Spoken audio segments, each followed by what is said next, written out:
Westminster's full of talk, but out here, it's the real world. Am I allowed to talk now? No, that's it. This is where it matters, real people and real lives. That's what politics is all about. In fact, has Trump made a good start? No. Straight answers, no spin, and just a couple of pints. How many fingers have I got up? About 10. So join me for Lee Anderson's Real World every Friday at 7 p.m. only on GB News. The People's Channel, Britain's news channel. From the school run to the home run, watch a new show for all of Britain. So he can say whatever he wants. A straight-talking show where all voices are heard. And, you know, when are we going to stop talking about smashing the gangs and actually do it? With the stories that matter from every part of our country. There's a bit of a crash landing there for your Chancellor. Bold, fearless and standing up for you. That's me, Martin Daubney, 3 p.m. till 6 p.m, weekdays, here only on GB News. The People's Channel, Britain's news channel. In the GB Newsroom, we bring you the news as it happens. With our team of dedicated journalists across the UK, we're ready to keep you up to date with what's happening every half an hour, every single day. Bulletins here on GB News. The People's Channel, Britain's news channel. I'm Bev Turner. Thank you for joining us on GB News, the People's Channel, Britain's news channel.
Good morning. The end of what they're calling golden tickets for asylum seekers. Yes, apparently Britain's asylum system is going to be completely rewritten, with refugee status made temporary and the wait for permanent settlement jumping from 5 years to 20. Well, the Home Secretary says refugees will be sent home once it's safe in the toughest overhaul of the asylum policy in modern times.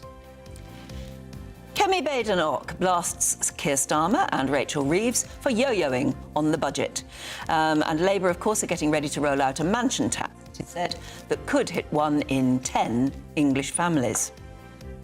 Well, it's 500 days since Labour won the general election. The SNP has branded it 500 days of failure.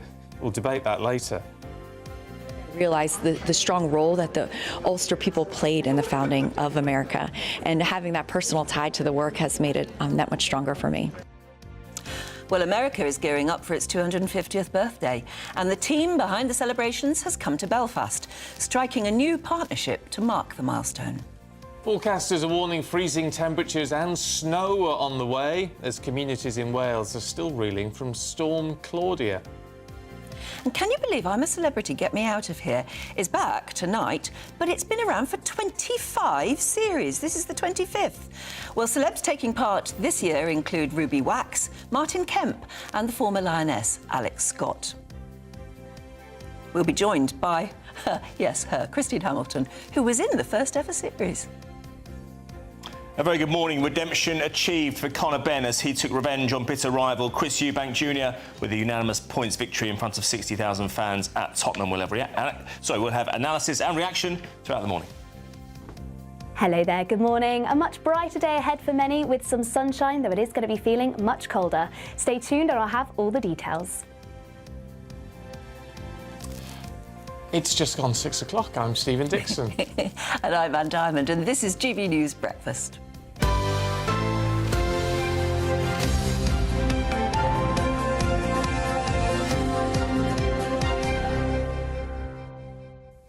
We're just going through the papers for interesting things to talk about. I'll tell you what's just spotted or caught my attention.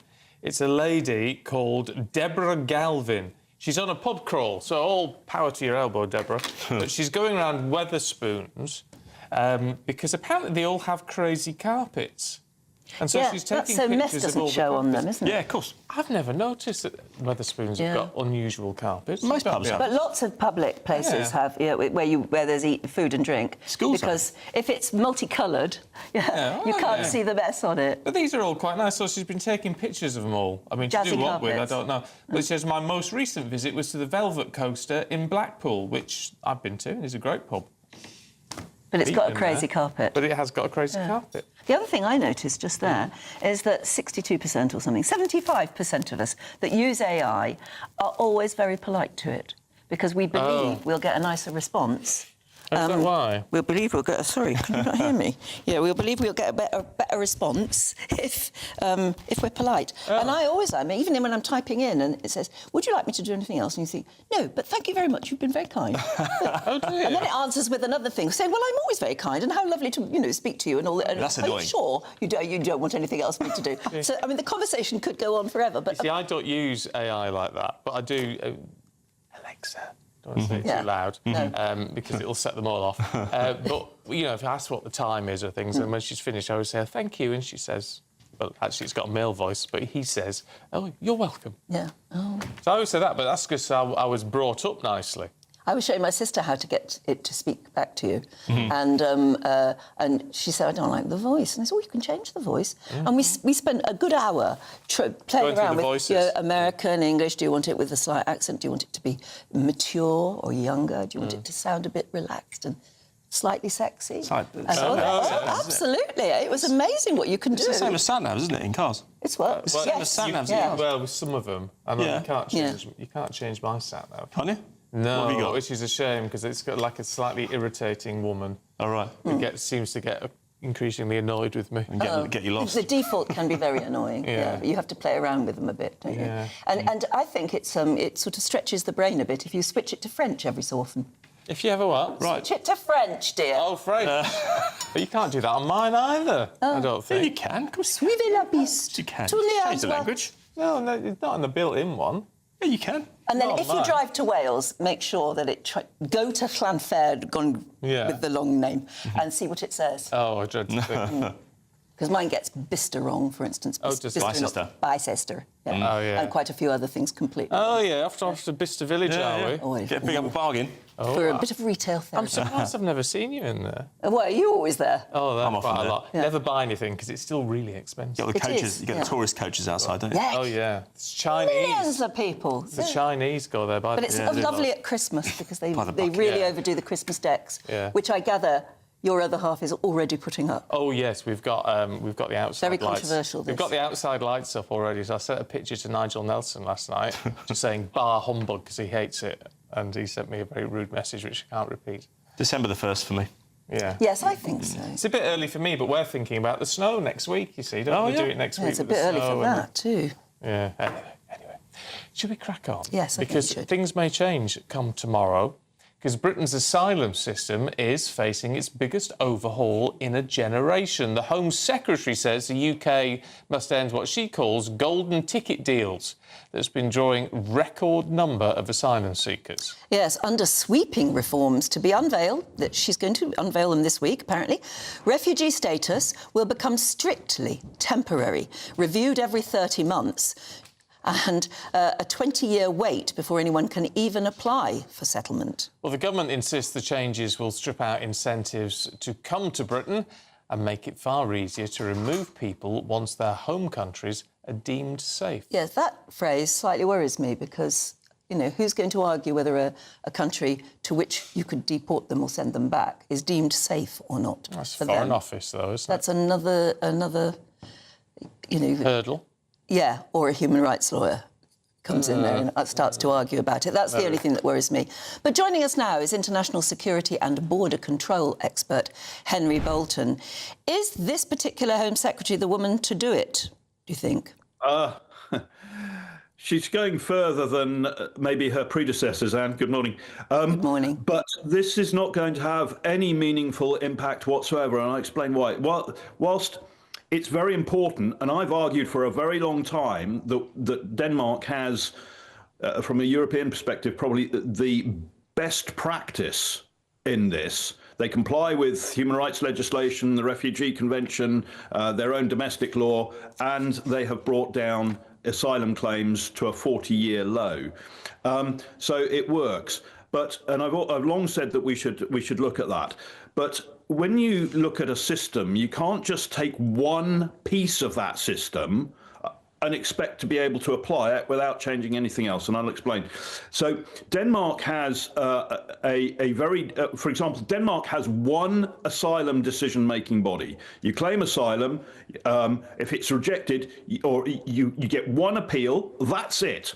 And that appeal, you get no second appeal. There is nowhere else, no other recourse whatsoever to go to.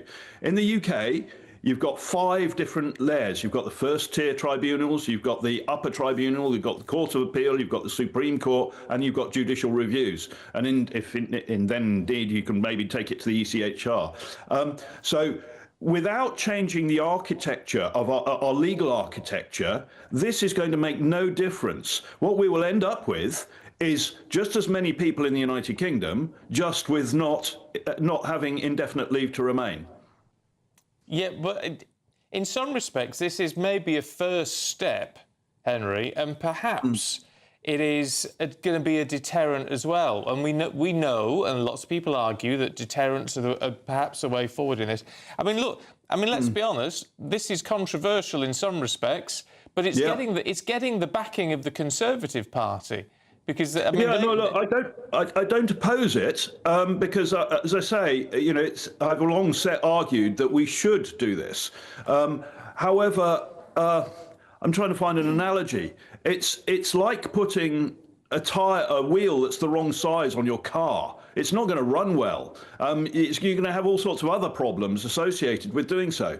And so if you are not going to reform the legislative architecture, if you're not going to reform the tribunal architecture, then all of the appeals still remain. There's no sort of stepping away from the very slow, complicated, administratively burdensome and expensive appeals system that actually is used by human rights and asylum lawyers constantly to tie the system in knots. So if you're not going to address that, and ultimately we have predicated our asylum system on the principle that if we're taking somebody in as an asylum seeker, the system should expect that person and prepare that person to stay in the United Kingdom for the rest of their days. And the government has to prove why not if they want to deport them. In Denmark, it's fundamentally different. The principle is different. The principle is that asylum is by its very nature a temporary thing, and there is absolutely no requirement for the state to give any sort of impression, idea or guarantee that you will be able to stay for extended periods. And their whole legal system is structured that way. Ours is structured in a different way. So unless you're going to address that, you've got a fundamental, if you like, the whole framework on which this idea of removing the golden ticket hangs is absent. And also, I mean, you said the need is to reform the legal system, but you could also make the argument that maybe you need to reform the political system as well, because I can't see a majority, particularly of Labour MPs at the moment, approving of this. They still believe in open arms, don't they? They do, Anne. And one of the things that Denmark did was there was a lot of a very open and frank conversation in Denmark about what the country should do. And of course, they've just got across the water, they've got Malmö in Sweden, which has had big problems in the past. And you can literally see it from Copenhagen. And they had a very open and frank conversation. And as a result of that, the country decided on this, not as a referendum, but there was political unanimity across party that Denmark was not going to go down a multicultural path and lose its own identity. That was a very conscious political decision that all political parties in Denmark signed up to. You're absolutely right, Anne. Here in the UK, particularly with Labour, a lot of Labour MPs and councillors are not only themselves dependent on that constituency vote, the people who want the open borders, and actually want their relatives and friends and so on to be able to come and join them from abroad, but also they themselves believe in that. So we have dug ourselves into a political hole that Denmark climbed out of before it was too late. So it's going to take very strong leadership to address this. And people ask me whether reform will do it. And my concern is that whilst reform in this sense maybe talk a tougher language, I don't think that they understand the detail that is absolutely required to make this function. And that's my concern there, and that would be my message to them. Look at the detail. You've got to dig into the detail, because otherwise we've had successive governments that have failed to do that, and they've failed to deliver as a result. All right, Henry, thank you very much indeed. Appreciate your expertise on that. It is an interesting proposal, though. And the Conservatives saying it's very clear the Labour government can't get any real change past their left-wing backbenchers, right? But Kemi Badenoch's gone on to say, I'm making the Labour Party an offer in the national interest. We will work with you to strengthen the asylum system. No blank cheques, but a serious commitment to meet and discuss a way forward. If we reach agreement, the Conservatives will vote with the Labour Party to get this done. So that's interesting. Isn't it? Mind you, it's not as though Kemi Badenoch is being suddenly very kind to the Labour Party. She's got a point to make with this one, and she makes it pretty well, really. But she's also hitting out at what she's called constant yo-yoing from Rachel Reeves ahead of the budget on the 26th of November. Yeah, she's writing in The Telegraph, and she said there was no complex double bluff behind the mixed messaging around the budget. And she warned the truth is far simpler. We are witnessing government by guesswork. It all comes as reports emerge that former Deputy Prime Minister Angela Rayner is offering cabinet roles to MPs in exchange for support, as she apparently plots a move against Keir Starmer. Yeah, and she has done a big interview in the Mirror today in which she is very clearly going to, planning to come back. Political commentator Jennifer Powers joins us now. It's starting, isn't it? I mean, for a start, feels like it. Wes Streeting made a speech last night saying she deserves to come back. We want her back. Yeah. Not how, not in what role, but that's what he said. Yeah, good morning. I mean, I think events are spinning out of control for the government. We're entering another week of endless speculation about the budget, which is still 10 days away. And we have the leadership runners and riders puffing themselves up and trying to gather support behind the scenes. I think it was widely known that within the Labour Party they were going to wait until after the local elections because no one wanted to sort of own those poor results. So there was no real incentive for any possible contenders to the crown to come forward until, halfway through next year. But events have gone so badly for the government over the past few weeks that this timetable has sped up. And, the briefing story that you covered so well the past week has been a key part of that. And just the farcical handling of the budget has made the Prime Minister and Number 10 so incredibly weak.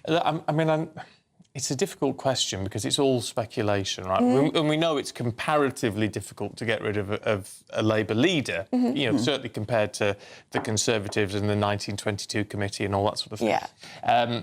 However, there are people realistically saying, are we reaching a point where the government may fall? Well, they may be sort of forced into a general election. Is that even remotely likely? I wouldn't have said so maybe a week ago. I still don't think that's imminent. I can now conceive of a place where there might have to be a general election before 2029. Yeah. But I think we're going to go through another Labour leader first, at least one. And I think you're right. I mean, this isn't something traditionally the Labour Party do. However, as other commentators have said, things have changed. The leadership rules within Labour it's become easier for them to mount a challenge. They just need 80 MPs to back them to do so. Secondly, the Conservatives, yes, it's a different party, but we had so many prime ministers over such a short period of time. It does shape the context in which they're acting. And then thirdly, we've got the biggest intake of new MPs in this latest parliament. And a lot of the 2024 intake, especially in Labour, because there weren't many in the Tories, given they lost so many seats. But these Labour backbenchers just don't know what it's like to be part of that kind of collective responsibility, to have that loyalty, that fealty to the leader. They're often younger. They just don't have that mentality. They're complaining that he never meets them. They don't know him. I mean, Starmer is weak to begin with because he entered Parliament without that strong base of support. It wasn't Blair and Brown, who had many years in opposition, to kind of build that. Same with Cameron and Osborne, actually built that over time. In a way, Starmer was similar to Johnson, and bear me out on this, in the sense that he was seen as the kind of only one that could fill the gap. So Boris was, oh God, nobody wanted him, but he was the only one that could get Brexit done. Starmer, no one was really effusive about a Starmer leadership, but he was seen as commanding, as quietly effective. Perhaps turned out not to be the case. But he had that reputation. And so the Labour Party went, OK, well, this is the best we've got, the best chance we've got. We'll give him a go. And what they found out, as have all of us, is that he doesn't have quiet confidence. He has quiet indecision, prevarication and reversal. And so we've seen the opinion polls tank, and we've seen support from his colleagues just disappear. Meanwhile, the problem is there seems to be a new issue every day, doesn't it, piling on? And that's even before we've had the budget, which we know is not going to be popular. That's not the only thing we do know, right? Because we don't know what it's actually going to be. They're now talking about a mansion tax that would have, and it looks like it could affect anyone whose council tax is band F or above. Now, right, most people aren't in that. Yes. But it's still, that comes in at properties that are about £600,000 or more. Wow. So that's, there or thereabouts. That is going to affect actually an awful lot of people. Yeah. Particularly in London, which is a Labour stronghold. Indeed. And it's funny because I was speaking to someone recently who had worked for Ed Miliband when he had it in his manifesto, the mansion tax, back in 2015. And the largest protests were in Hampstead and Highgate, which is, the area that not far from where Keir Starmer lives in Islington. So you're right, it is London and the South East problem. What I think is interesting about these mansion tax proposals round 2 is the kite flying they did a few weeks ago that we spoke about this coming in, and the great difficulty it would pose for people who'd owned their house for a long time. Especially for older households, elderly people who are asset rich but cash poor. How on earth could they pay a few £1,000s on top of the council tax, which is basically what's being mooted? So it's an additional layer of tax, something, of course, none of us would welcome. But the idea being that they have this extra wealth. Well, the main pushback was this would force them to sell their homes, and this would be, hugely damaging. Well, there is briefing that this could be deferred until you sell or until you die. So it's inheritance tax by the back door. Yeah. And it would be with interest, so you would have to pay even more, or your estate. But it would stultify the house market. Well, it would paralyse it. And isn't it always the sign of a healthy economy is when the houses are, buying and selling? Yeah, it's interesting because there were quite a few of us when the Conservatives came out with the idea of abolishing stamp duty. And I do think genuinely that would have quite a transformative effect on the housing market, because there's so many people, myself included, that if we didn't have to pay the lump sum of stamp duty, would consider moving, more frequently to be near family or to get a bigger garden for the kids, whatever it may be. So I thought, perhaps Labour will try to kill this kind of quote, good idea, in my view. And they'll take it for their own, and that will be at least something that would spur growth, because they're always talking about that. What are they going to actually do about it? But instead of that, we have these briefings that it's going to be a return to the mansion tax and this inheritance tax by stealth, which, as you say, may not be the greasing for the housing market that we all may want to see. So, do you know what? I think it's just going to be feverish speculation all the way up to the 26th, and goodness knows how the public and the markets are going to respond then. I mean, what a mess. OK. Jennifer, for now, thank you very much indeed. It is extraordinary, isn't it? If I were Rachel Reeves, well, I'd resign now. But other than that, maybe I'd just do a very, very boring budget that pleases nobody but doesn't really offend anyone either and doesn't get her into any trouble. Just needs to do something to kick-start the economy. And everything that just, as it's laid out, seems to do the opposite, which is what I struggle to get my head around. Maybe they know something we don't, Anne. I'm sure they do. Let's hope so. All right, let's have a look at the weather. Here's Honor.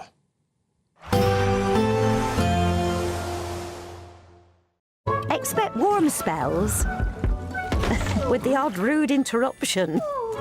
Box Boiler sponsors the weather on GB News. Hello there, good morning. Welcome to your GB News weather update from the Met Office. Quite a chilly start this morning with some frost in places. Otherwise, there will be lots of sunshine, feeling a lot colder than of late, though. Now, there could be some quite murky conditions across the south to start, some drizzle and possible fog, but this should eventually clear through the course of the morning, and actually there'll be lots of sunshine across the country. We can't rule out some showers across the far north of Scotland, also any exposed North Sea coast, but for most, dry, plenty of sunshine, though feeling cold. Highs reaching around 10 to 11 degrees across the south, but feeling much colder in exposed spots where you really catch that brisk northerly wind. Now, any lingering cloud across the south soon clearing away, leaving plenty of clear skies. So it is going to be turning much chillier, and that's fairly similar across Wales, northern parts of England and also Northern Ireland. But still can't rule out some showers just starting to scoot through into exposed coasts. And similar conditions across Scotland too. Still some showers possible around coastal areas, but remaining mostly dry in inland areas. And through the course of the night, those clear skies will stick around. So it is going to be turning very cold, and we are expecting quite a frosty night, particularly across Scotland, Northern Ireland and northern parts of England. Some patchy frost across Wales, central and southern England, though perhaps less so across the far southeast. So still some quite blustery winds around North Sea coasts, but for all it is going to be a much chillier start to the new working week. Now, the good news is, although still quite cold, there is going to be lots of dry weather and even lots of sunshine. Though once again, we can't rule out some blustery showers just moving into North Sea coast. Some of these could bring a little bit of sprinkling of snow across any high ground, but otherwise dry with some sunshine and temperatures returning to average for this time in November, feeling much colder with highs reaching between 8 to 9 degrees Celsius. Expect warm spells with the odd rude interruption. Box Boiler sponsors the weather on GB News. Well, still to come, Storm Claudia leaves havoc in its wake. I mean, just look at that. If it was your property, wouldn't you just... and what's even worse is they're saying that severe flooding, which is in Wales, where they've declared a major incident, a British woman killed in Albufeira from the same storm, and it's also going to be possibly getting colder and colder, and maybe a lot of that will turn to ice and snow. I can't imagine anything more painful, really, at the moment to consider. Anyway, we'll have the details after this.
Bold. They are under no illusion. Ray. Are you a human trafficker? Boundless. I've had enough of the nonsense, and I'm not afraid to say it. Don't get this on the BBC. Every weeknight, I tear through the headlines. The smell of gasoline. Should we be worried about it? From Westminster madness to cultural war chaos. What I'm going to do now is they are throwing things out the car as we speak. Get ready, Britain. Here we go. Patrick Christies tonight, weeknights from 9 p.m, only on GB News, Britain's news channel. Westminster, the ultimate clique. And you're fighting like rats in a sack. But here on the Camilla Tominey Show, we ask the questions the establishment media is too scared to ask. OK, let me ask you a straight question, because I know you're a straight-talking politician. Whether it's net zero, illegal immigration or law and order, nothing is off-limits. You had the power then. Yeah, as I and say, now you've lost it. That's the Camilla Tominey Show, a politics show that's fearless. But no, let me finish my question if you don't mind, because it is my show. Sundays at 9:30, only on GB News, the People's Channel, Britain's news channel. Britain was once the envy of the world. But look around, a nation that no longer knows what it is or where it's going. A country that's broken. How do we fix Britain? How do we bring it back? Friday night with Matt Goodwin at 8 p.m, only on GB News. Fascinating in today's Mirror, actually, Angela Rayner setting out her stall, making speeches, and say, I've now got the chance to champion the views of my constituents, and I am humbled by it. So she's talking a lot about how she's got more time to do constituency work. Well, more money as well. True. She got a 17 grand payoff. Yeah, true. Which, of course, all is true. But the fact that she's done this major interview in the Mirror, there's no doubt we are being told not to forget her. Yeah. On the public, on the national stage.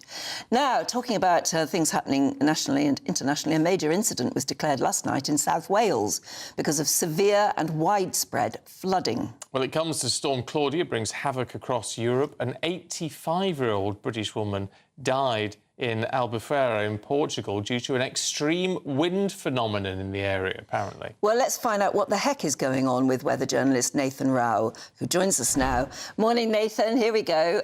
Good morning. The weather's bad and Nathan's on the telly. But, I mean, just, is this storm over? And how bad are its repercussions going to be? The storm is over, yes. Claudia has now moved away, but there are two things that have happened with her. We, in this country, particularly in Wales, in Monmouth, as you mentioned, have declared an emergency because of the rain that was associated with this storm. And that was more than 5 inches of rain in a matter of hours, and that's much, much more than a month's worth. But further south, which is where the storm actually tracked over Europe, Spain and Portugal, they caught the wind. And they're looking at what they're calling was an extreme wind or weather phenomenon. They think it might have been a tornado, but the authorities over there are not sure yet. They have to look at the radars to see exactly what caused that freak intense wind gust that caused the damage and also the tragic circumstances in that campsite. A tornado is pretty much, they're not uncommon. We get them in the UK very frequently when we get wind. Usually they don't touch the ground and they're called funnel clouds, but when they do, it's when the wind sort of whips around in a tube and touches the ground, and it can cause some very intense winds. That's what they think has happened. But yes, this storm, Storm Claudia, which was named by the Spanish authorities, not the UK Met Office, has caused a lot of damage. In the UK, as you mentioned, the flooding, and that flooding is going to be an issue as we go through the coming days, because flooding always takes time to recede and die down. Luckily, there is no more rain, or not much more rain on the way this week, but yes, it is getting colder. All right, and there's also talk, Nathan, of snow? Yeah, there is, Stephen. And you mentioned that you're getting your Christmas decorations out. You may get a little dusting on your Christmas wreath if you're up further north. I don't know, around the Midlands area. It's not going to be as far south as London, unlikely. But yes, this week we have got high pressure to the north. That's bringing down a northerly cold wind. And with that, temperatures in places are going to be below probably minus double figures, more widely minus figures. A very cold week ahead, but in the north over Scotland and possibly over parts of North and Central England, you may see the first dusting of wintry flurries of the season. So a very cold week ahead. Worth pointing out that the UK Health Protection Agency has put out a cold weather alert just for people with existing health conditions and the more vulnerable to take care, because it's going to be a very cold week. Oh, that's lovely. Thank you very much for that. And when is the next storm? Well, luckily it's not going to be in the next week, Anne. High pressure, as I just mentioned, always brings calmer and clearer conditions, and that's what we're going to get this week. It is going to be much colder as that northerly comes down, but in terms of wind and rain, nothing really for the next week. After that, well, as you know, my stance is when you go further than a week, you're always sort of, looking into the dark a bit. It does look like it might be a bit more unsettled again, a bit more mobile, and that's what we're seeing at this time of year. We're tending to get a pattern of a very cold period in November, and then back to a more mobile, wet and windy period as we go through Christmas. Christmas storms and flooding really is something I'm reporting on quite frequently rather than Christmas snow. The snow comes at the beginning of the next year, January, February time, and possibly earlier in the year in November. So this week, which is good news for those people in Monmouth, not a lot of rain is in the forecast. It'll give a chance for that flooding to die down, but it's going to be colder and clearer, sunnier, crisp, bright, frosty mornings. Get your coats on. OK, Nathan, thank you very much indeed. We'll speak to you soon. Of that, I have no doubt. Thank you very much indeed. Actually, yes, I was retail therapying, online shopping, having a look for winter coats, really warm ones. Yeah. There's a chill in the air at the moment, isn't there? Now, next year will mark the 250th anniversary of the signing of the Declaration of Independence in the States, but the Declaration itself was only the start of America's journey to a republic. The body in charge of the celebrations, the 250 Commission, has made its first visit outside of the US to Belfast, where it signed a memorandum of understanding with the Minister of Communities. Well, Doogie Beattie went along. America is preparing to celebrate its birth, and they are determined to educate a new generation, explaining the political thinking and unrest that brought about revolution. They are now tracing the lineage of those that had key roles in 1776. My maiden name is Mellon, which has very strong Ulster roots. And so as my family started learning more about our lineage and our ties to Northern Ireland, my parents came this summer and they got to spend a lot of time here. And it's really helped shape the way I'm helping to lead America 250. It's now become personal to me. And that I'm able to tie my heritage to this founding work. I don't think I realized the strong role that the Ulster people played in the founding of America. And having that personal tie to the work has made it that much stronger for me. The declaration was signed on the 4th of July, with only two names featuring, that of John Hancock and Charles Thompson. He was born in Northern Ireland and is best known for designing the Seal of America, but his influence was much greater than that. Charles Thompson, for me personally, one of the most fascinating characters of the American Revolution. And he serves as the secretary of the Continental Congress from 1774 all the way through the Constitutional Convention in 1787. If there was one person who I wish I could have dinner with, it's probably Charles Thompson. While America enjoys its place in the world, its own history and culture have been somewhat set aside, and the committee want that explained to the new generation. I think to some degree, many Americans have forgotten why we had the Declaration of Independence in the first place. So this is also an opportunity to commemorate, to celebrate the document itself, the people that were behind it, the fortitude of those men and women, and what they were fighting for, and where we find ourselves today in the world. I think there's a lot to learn there, especially from Ulster. The roles played by the Scots, Irish and Welsh have formed that special relationship with Britain, but it may have been pushed into the historical archives. I think the story is really well known of the Irish immigrants to America in the 19th century, but less known is the story of those from Ulster in the 18th century who essentially founded the country, and that's a story worth telling. Doogie Beattie, GB News, Belfast. Amazing when you talk about just being 250 years old. Of course, the history does go back way beyond that, but it's fascinating, isn't it? I remember the 200th. Oh, I thought you were going to say you... I was there at the Remember beginning. the Well, nearly, but, you know. No, I do remember I was obviously 21. Wow. And I was in the States for some reason. I can't remember why, but it was very, very exciting then. Well, let's see what they do with this one. Hopefully it'll be a big party. Still to come for you, Conor Benn got his revenge against Chris Eubank Jr. last night. We'll have all the details with Aidan in a moment.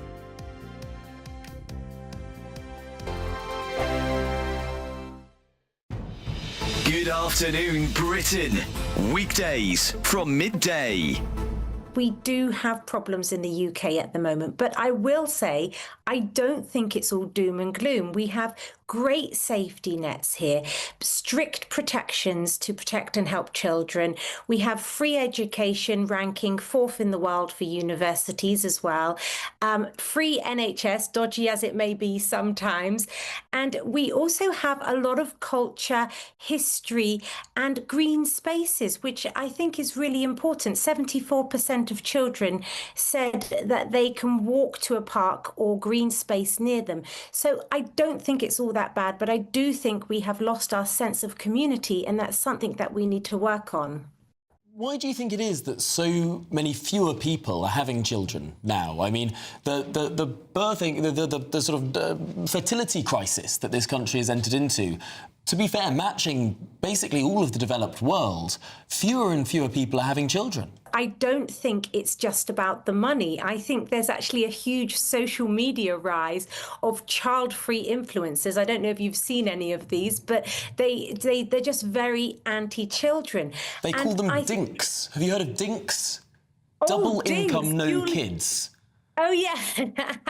It's very interesting. And I think it's, you know, we look at somewhere like Somalia, where they have around average 5 children per family. They have virtually no benefit system, no pension system. Their children are their pension.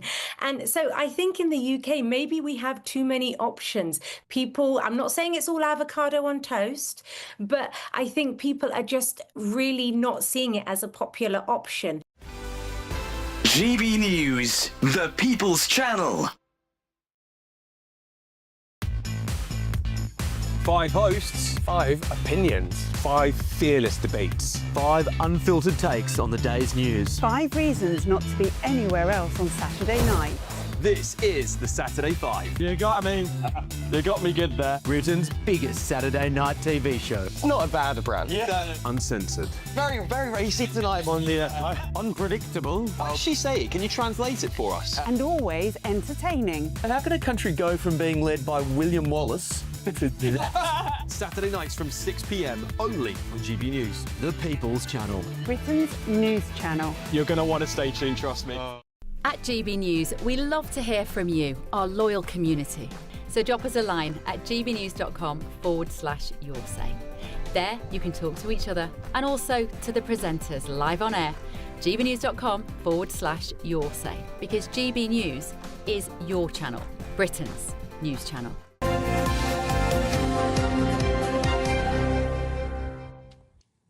Right, it's 6:40. Time for the Great British Giveaway now. There's just 2 weeks left to grab your chance to enjoy Christmas on us. 40 grand in tax-free cash, a grand's worth of shopping vouchers and a GB News festive goodie bag. Here's how to take part. There's just 2 weeks left to see how you could win your Christmas this year paid for by us. First, we'll give you an incredible £30,000 in tax-free cash, so you can have a brilliant new year. Then we'll give you a further £10,000 cash to spend on all your Christmas presents, the decorations, even the tree. Christmas lunch, that's on us too, with £1,000 in shopping vouchers to spend at your favourite supermarket. Finally, a GB News Christmas goodie bag. And the best news? You'll get it all in time for the big day. For another chance to win, text WIN to 63225. One entry costs £2.50 plus 1 standard network rate message. Or text BONUS to 63225. 5 entries cost £5 plus 1 standard network rate message. Go to gbnews.com/win. Entries start at £2.50. Call 0903 686 3232. Calls cost £2.50 plus your network access charge. Or post your name and number to GB17 PO Box 8690 Derby DE1 9TT. UK only. Entrance must be 18 or over. Lines close at 4 p.m. on the 28th of November. The winner may be contacted live on GB News, week commencing the 8th of December. Please check the closing time if listening or watching on demand. Good luck. All right, Aidan's here with all the sport. We've got to talk about the fight last night. We have indeed. I don't even know the result. Go on, Well, put it this way, my reputation as a tipster is in the gutter alongside Chris Eubank Jr.'s career right now because, look, I don't mind if it's not a classic, but this turned up a story because, goodness me, what I expected yesterday, I tipped Chris Eubank to win. I couldn't see any different outcome from what we saw at the Tottenham Hotspur Stadium in April. Conor Benn won at a canter. Some pundits around the side of the ringside rather estimated that he won every single round, and it was unanimous. How long did it last? He did. It went the distance, but if it had gone 10 seconds more, it would have been a knockout because Ben was well on top by then, and he mastered his opponent from literally the first 10 seconds of the fight. He was into his ribs straight away. The body punches were really taking their toll on Chris Eubank. Chris Eubank, it was described by one of the analysts at ringside, was dead at the weight. What that means is that he just could not cope with having shed that amount of weight.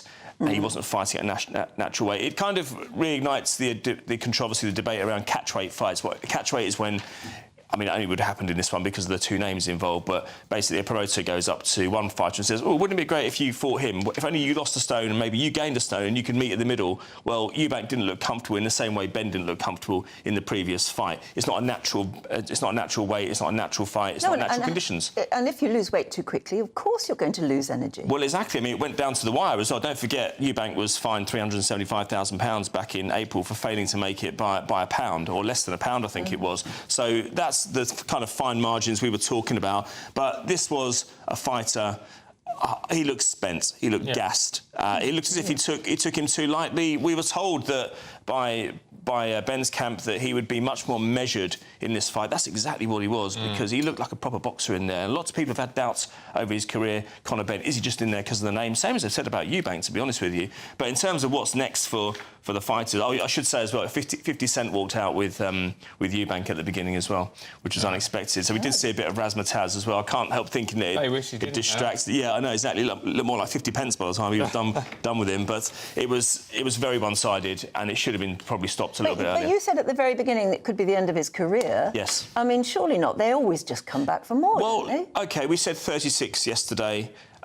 Tyson Fury's 37, Joshua's 36. Usyk, I think, is 40, possibly even 41, and he's at the top of his game. So the number's not necessarily what we're talking about here. It's how they look at that age. He looked spent. He looked done last night, and he could have gone all night and still not landed a punch on Conor Benn. He was very magnanimous in defeat afterwards. He said, this is Conor's night. Finally, the Benns get one over on Eubanks in the fourth attempt. So there's a little bit of a righting of a wrong there. But it was a good night, good story, not a classic fight. All right, Aidan, thanks very much indeed.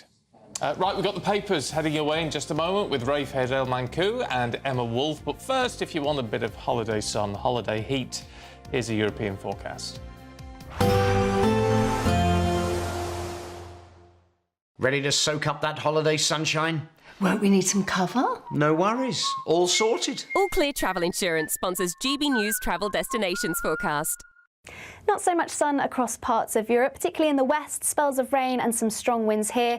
We're also expecting some thunderstorms across parts of the Balkans and Greece. We've still got the remnants of Storm Claudia, bringing spells of rain, strong winds to parts of Portugal, Spain and also northern Morocco. Plenty of showers across central parts of the Mediterranean. These showers turning heavy and thundery across parts of the Balkans and areas of Greece. A mix of sunshine and further showers into next week, and feeling a little bit cooler than of late as well. All Clear Travel Insurance sponsors GB News Travel Destinations Forecast. I'm Michelle Dewberry, this is Jubes & Co with you.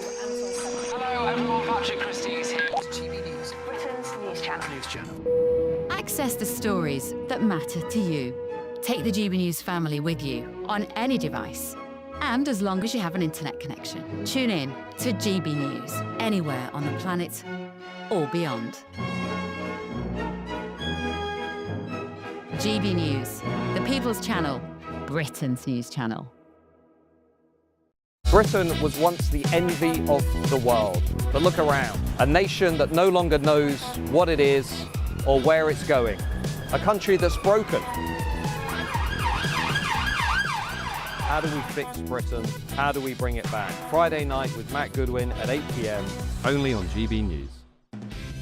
Decisions made in Washington aren't just shaping America, they're shaping Britain too. From migration to global security, from crime to health.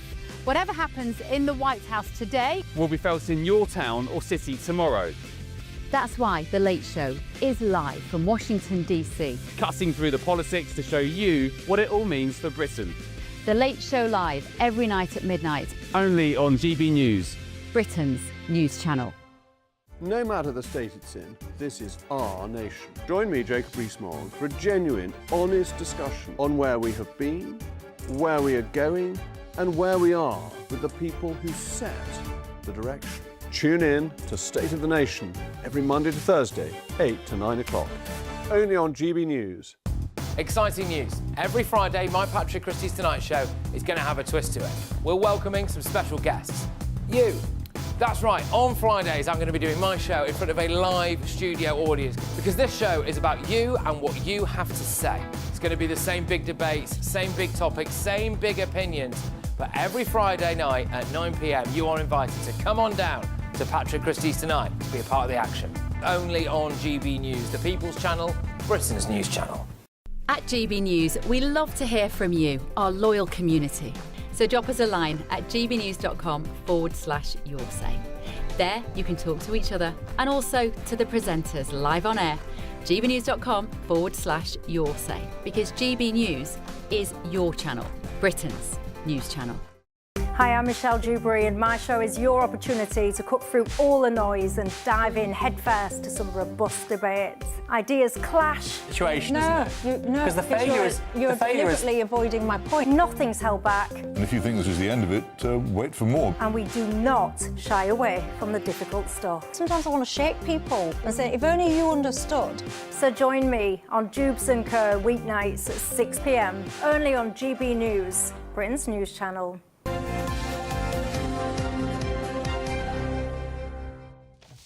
All right, time for the papers with royal commentator Rafe Haydale-Mancoux and the political commentator and author and all sorts of things. Oh, dear. Good morning. Morning. Rafe, let's start with the Times, should we? Sunday Times. The Home Secretary says illegal migration is tearing us apart.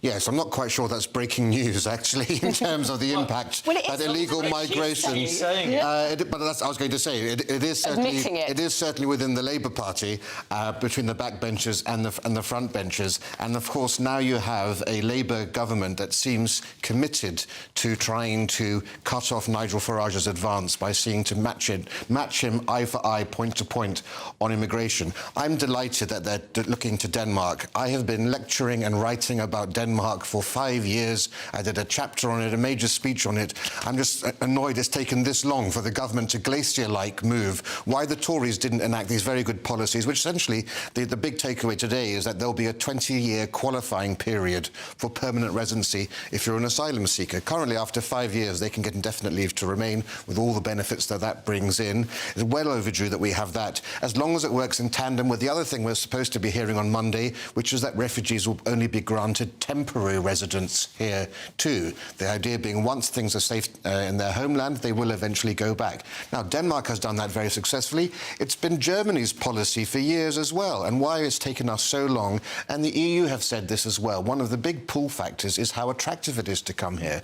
But I'm afraid even Denmark's policies would have been great 5 years ago. They're still not enough. The Home Office is still not fit for purpose. We approve far more asylum applications than Germany, than France, far above the EU average. You know, Denmark only had 800 applications approved. We're only 10 times larger. We should have 8,000 by that measure. We have 64,000, and we have the highest levels of approvals, of rejections of asylum applications. So I think we should actually get a new Ministry of Immigration, completely separate from the Home Office, which has proved itself incapable. That's the sort of policies I would hope that reform the Tories come out with next to try to see off Labour. Rafe, is it correct that 95% of applications in Denmark are rejected? 95% are rejected. Which is a pretty...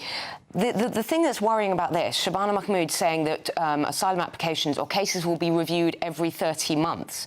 Well, they can't. The backlog at the moment is so humongous. They can't even get through the hundreds of thousands of people who need their cases to be either rejected or accepted. Well, how on earth is the Home Office and the entire immigration service going to get its ducks in a row, get itself in order to review every single person living here every 2 years?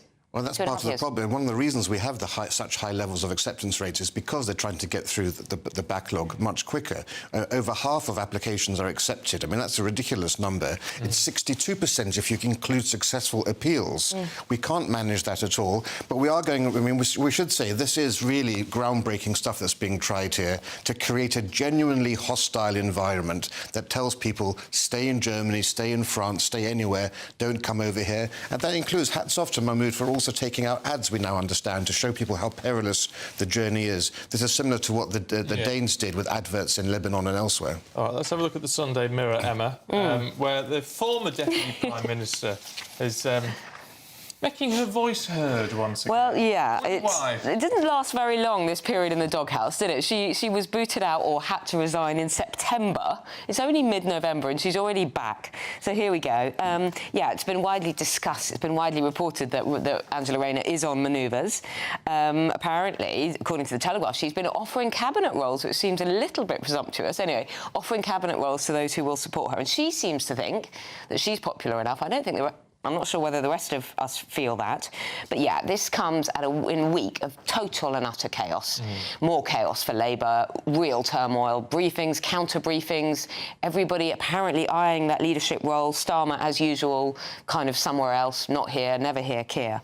So this is Angela Rayner talking to the Mirror about how she's a woman of the people, despite forgetting to pay her stamp duty on, was it her second or her third home? She feels that she's a woman of the people. She's had a lot more time, as you said, Anne. She's had more time to hang out in her constituency, meet her constituents, and, yeah, just, you know, be just our Ange. It's interesting, you say whether she's popular enough in the country, but at this stage it doesn't matter, does it? It's just whether you're popular enough in the Labour Party. Yeah.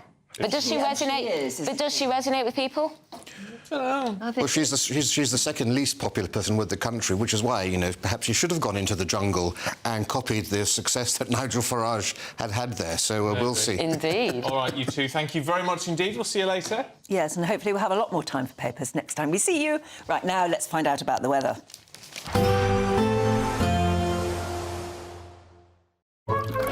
Warm and cosy, with a chance of zero visibility.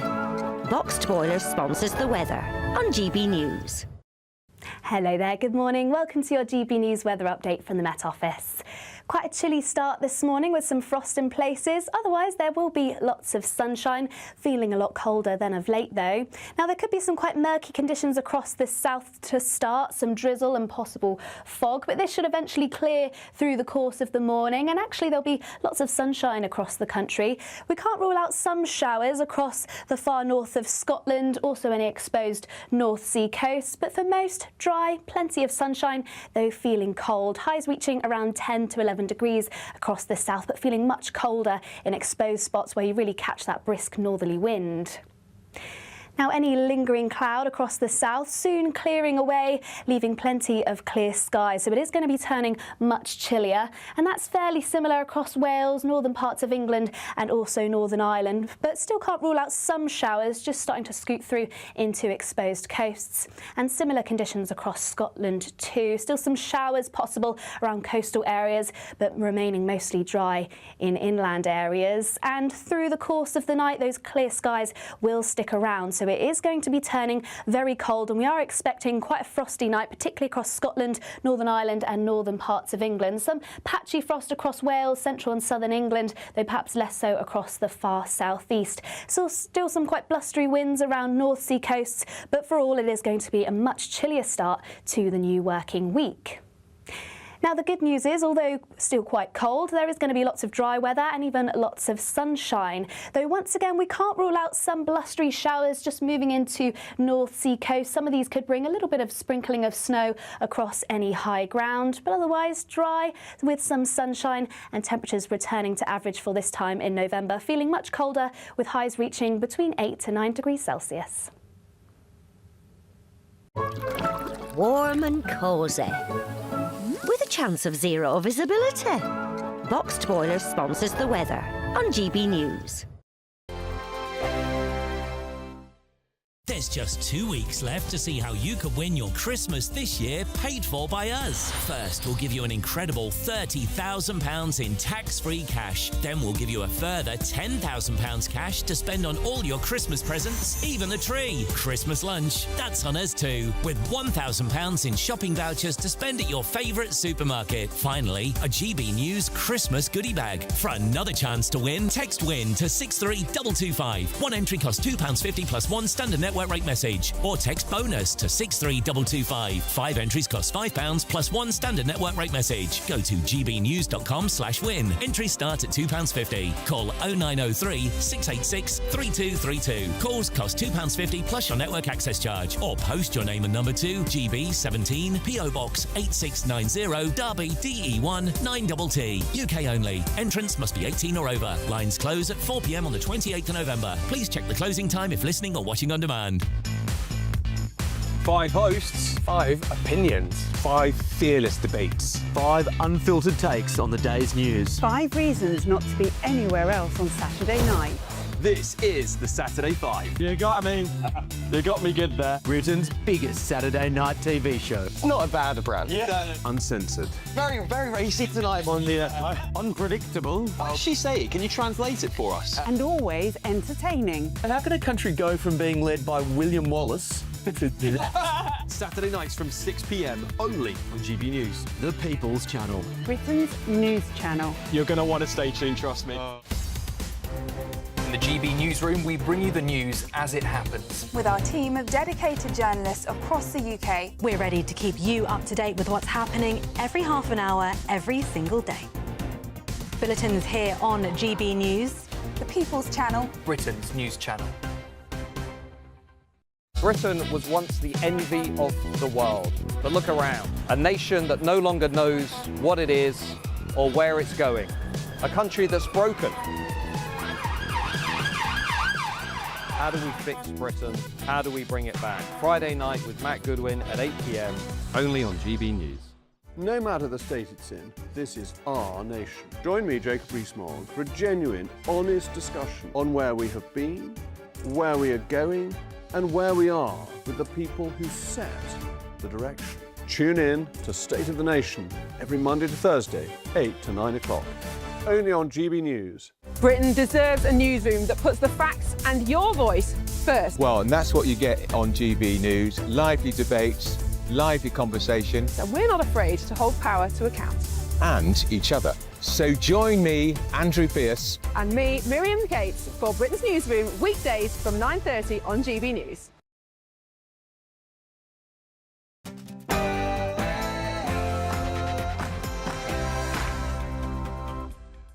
Good morning. The end of golden tickets for asylum seekers. Yes, Britain's asylum system is about to be fundamentally rewritten, with refugee status made temporary and the wait for permanent settlement jumping from 5 years to 20. Well, the Home Secretary says refugees will be sent home once it's safe in the toughest overhaul of the asylum policy in modern times. Well, there's Rachel Reeves there. What are we going to see in her budget? Kemi Badenoch has blasted her and the Prime Minister for a yo-yo budget because she says Labour are now getting ready to roll out a mansion tax that could hit 1 in 10 English families. Well, today is actually 500 days since Labour won the general election. The SNP says it's 500 days of failure. We'll debate that later. Realize the strong role that the Ulster people played in the founding of America, and having that personal tie to the work has made it that much stronger for me. Well, there you are. America is gearing up for its 250th birthday, and the team behind the celebrations has come to Belfast, striking what they call a new partnership to mark the milestone. Now, apparently there are freezing temperatures and even snow on the way as communities in Wales are still reeling from Storm Claudia. And can you believe it's 25 years since this show started? I'm a Celebrity, Get Me Out of Here. Yes, it returns tonight for the 25th series. Celebs include comedian Ruby Wax, singer Martin Kemp, and former Lioness Alex Scott. And we'll be joined by a contestant from the first ever series. Remember her? It was triumph at long last for England against the All Blacks as they battle back from 12 points down to emerge victorious at Twickenham. In football, England face Albania tonight, and we'll hear how Scotland's World Cup hopes remained on track, but only just. Hello there, good morning. A much brighter day ahead for many with some sunshine, though it is going to be feeling much colder. Stay tuned and I'll have all the details. It's just gone 7 o'clock. I'm Stephen Dixon. And I'm Anne Diamond, and this is GB News Breakfast.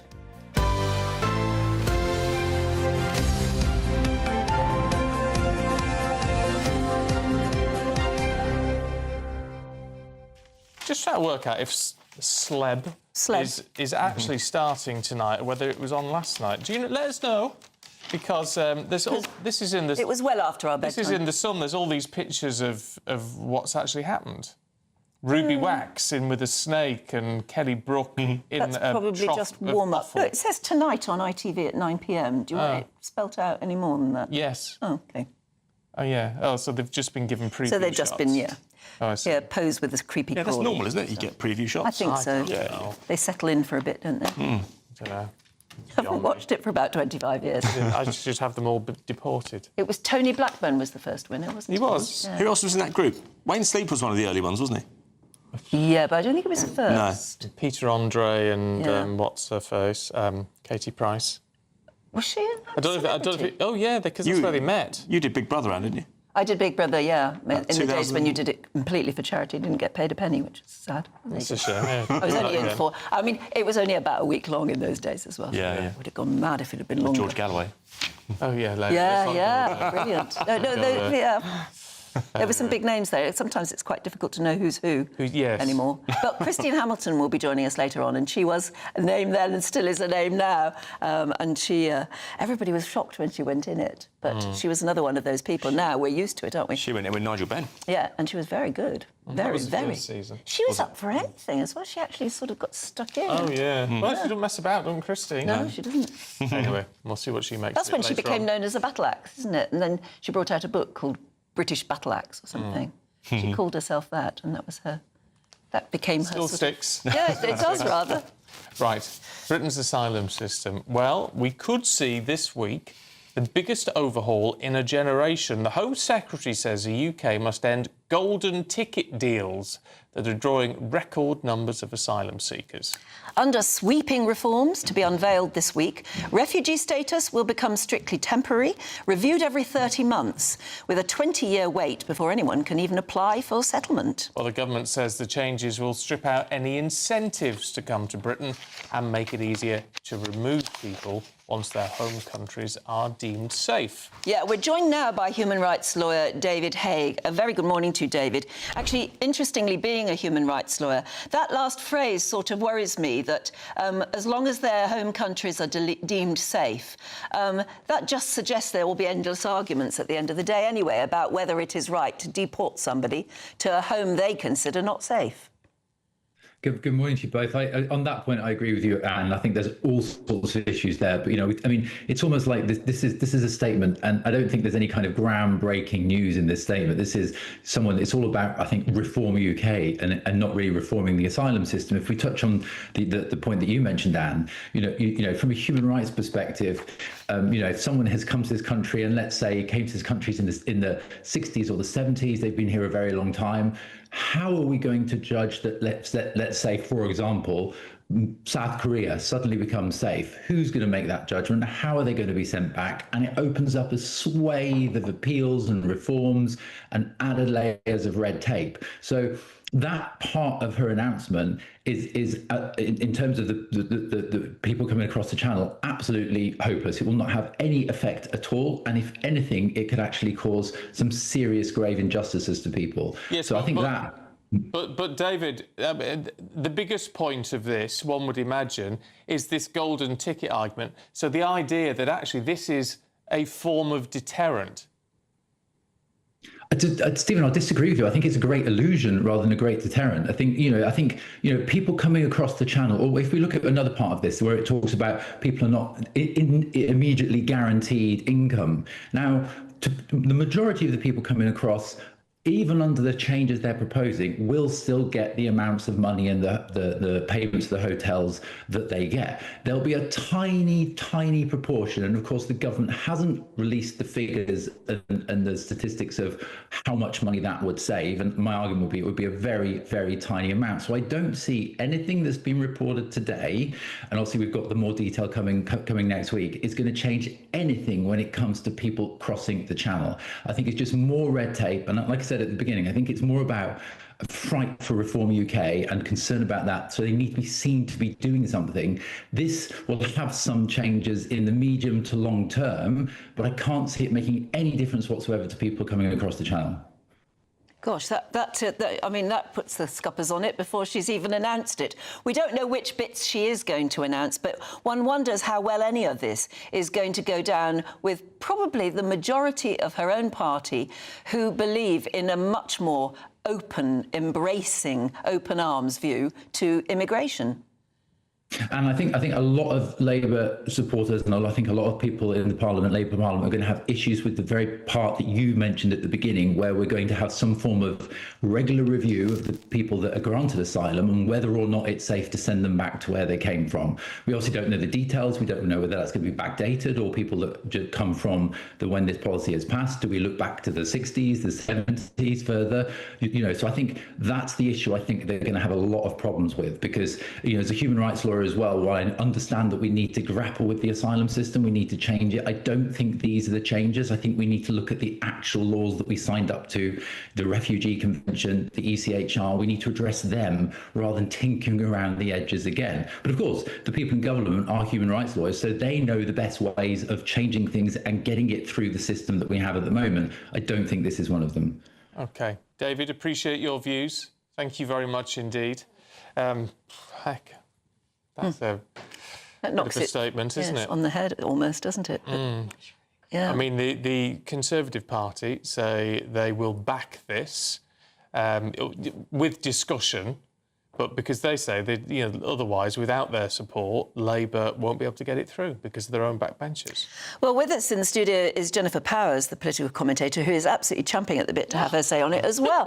Did you disagreed with what he was saying? I did, yeah. I don't know what it's about, people who want more action on borders and immigration, and then the government comes out with something and it's so quickly dismissed. I mean, is this a magic bullet? No. Is there any one thing that the government could do to fix this? No. But is this a massive, if it comes to pass, a massive policy change? Yeah, I think so. I mean, to follow the Denmark playbook, to move indefinite leave to remain from 5 to 20 years, I mean, that's huge. So, I take the specific points that a lawyer would make around other necessary changes and the larger, pieces of international law that would need to be reformed. But, I mean, Stammer brought in Shabana Mahmood to make changes at the Home Office, and my goodness, if this comes to pass, she's really delivering. But it doesn't stop the initial problem, and the one that everybody goes on about, which is people coming into the country and having to be kept here in the country, having to be paid and accommodated here in the country, which is costing us. And that's how most people see the problem. It doesn't make any difference to that, does it? There's already a commitment to work on that from all parties, isn't there? Well, there is, but I also think that part of the challenge is flipping it from incentives to disincentives. And so we won't have the costs if they don't come in the first place. And so it's about, Britain is seen as this soft touch, but Britain is seen as this place where, you get put up in a hotel and, you can drive for Deliveroo or whomever, and, you'll never be deported. And that, therefore, it's even if it's the Yvette Cooper's policy of the returns. You just can get in a dinghy the next week and you can come back. So I think it's all part of this broader change to make Britain a less attractive place to try to enter illegally. And there's a huge range of things that need to happen. So I would just say, you know, one thing I did agree with your expert was that the backbenchers won't like this. I mean, I can't imagine the Labour Party being willing to let this slide. So I think there's going to be a lot of pushback. But my word, who thought when Starmer removed Yvette Cooper and brought someone else in that new Home Secretary would actually... Well, that's the only way she got the job. Actually do something. So I'm quite impressed. But let's see what happens. Well, no, she is. I mean, look, whether you agree with it or not, whether it'll get through or not, she does certainly seem to be trying to make a difference. What about Rachel Reeves, though, the Chancellor, who, let's be honest, is beleaguered? Yeah, she's absolutely beleaguered. And all this hoo-ha of what on earth is it? It feels like they're writing the budget now for about the 6th time. Yes, it's almost as if they've got the 24-hour news or they've got, you know, on in the background and they're responding to critique, which is no real way to run a country. It's quite an extraordinary situation. I think, you know, it all goes back to that often repeated claim that if a government doesn't have a goal, it doesn't have a reason for being and a vision, it's very hard to be blown off course. And once upon a time, Keir Starmer made much of the fact that he didn't have an ideology, that he would just take one decision after the other in a sort of pragmatic way. But Kemi Badenoch has dismissed that as government by guesswork. Well, it's you know, this is, and dare I say it, and I apologise to any of the lawyers or journalists out there, but I'm not sure that lawyers or journalists make the best prime ministers. Because you have to think strategically, you have to think holistically about the country, what it needs, and all the different steps you're going to take to get there. And the problem with the lawyer is that they do think very tactically. They're very specialised, and they're one case at a time. They're very good at what they do, but it's even beyond that, Seaman. It's, you know, I make this motion, or I'm going to make this argument, or I'm going to, you know, say this one thing. It's very tactical, and he's doing that. He's making one decision after the other.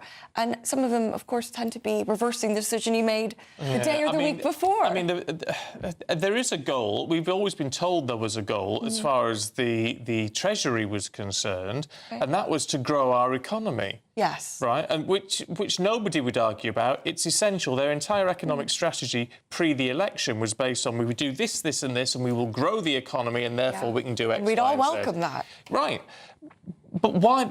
This is what is confusing, is every decision that seems to be made, including things like the mansion tax, which is being touted in the papers once again today, seems to be moves that would stifle the economy. Well, this is a real conundrum that the Labour Party faces, because many of the policies that their members in the country and in the parliamentary party most want, so increased restrictions on employment, on landlords, you know, whatever it may be, are actually deleterious to growth. So that's, I think, where they're very much caught in the crosshairs. I mean, let's not let the previous governments off the hook. They also did things which were not amenable to growth and have now been repenting of that for the past 16 months in terms of the Conservatives. But yeah, it's really tricky. I mean, I think a lot of us, you know, putting party politics aside, we hoped very much that they'd succeed in that for everyone's sake. We hoped that there'd be rapid moves on planning and help get housing, house builds started, but we've seen that not really come to pass yet either. So perhaps she'll pull rabbits out of hats. We'll wait to see on the 26th. Well, we've been asking each other what would actually trigger a general election, and there are lots of people who are hoping for one as soon as possible. What could? I mean, at the moment, you couldn't get a more unpopular Prime Minister, people who are clearly openly almost vying for his job, a party that is split so much it doesn't know quite who to back, and them not sort of getting to grips with the main problems that worry people. So given that, why can't you trigger a general election?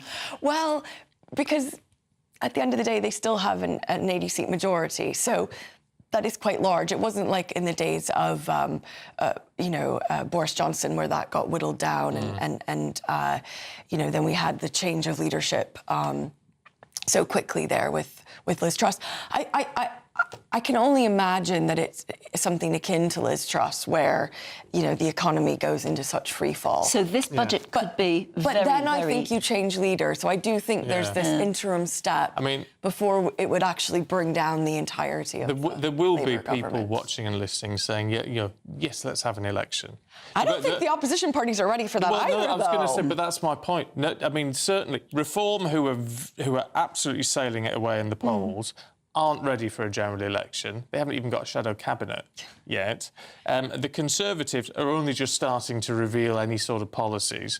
So actually, nobody is ready for this. It could actually be a disaster. As much as you might want it, it could be a disaster. Yeah, I just can't see it coming in the next year. I think we're in for a lot more news stories, which may be good for us and for your viewers in terms of entertainment and things to discuss. But I think we're in for much more turmoil, a rocky road over the next year, 18 months. And then who knows, because we really are in unprecedented waters. Do you think this is the sort of almost the starting gun, though, where actually people like Reform and indeed the Conservatives are actually looking at this going, we need to actually get things sorted now. We need to get our house in order. I hope so, only in the sense that you want any party that comes into government to actually be well prepared. And part of the reasons which you've just said, why the government's having so much trouble now is because they weren't properly prepared. So I would love the government to quickly become prepared to do what it's supposed to do, which is govern the country. And I would want all the opposition parties,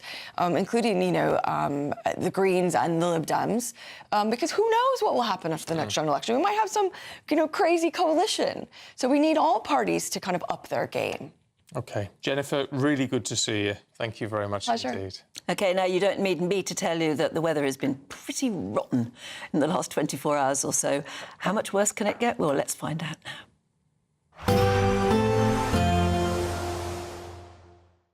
Expect warm spells with the odd rude interruption.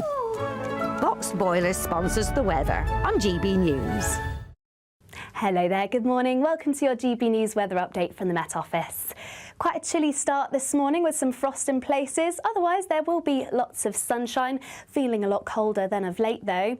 Now, there could be some quite murky conditions across the south to start, some drizzle and possible fog, but this should eventually clear through the course of the morning, and actually there'll be lots of sunshine across the country. We can't rule out some showers across the far north of Scotland, also any exposed North Sea coast, but for most, dry, plenty of sunshine, though feeling cold. Highs reaching around 10 to 11 degrees across the south, but feeling much colder in exposed spots where you really catch that brisk northerly wind.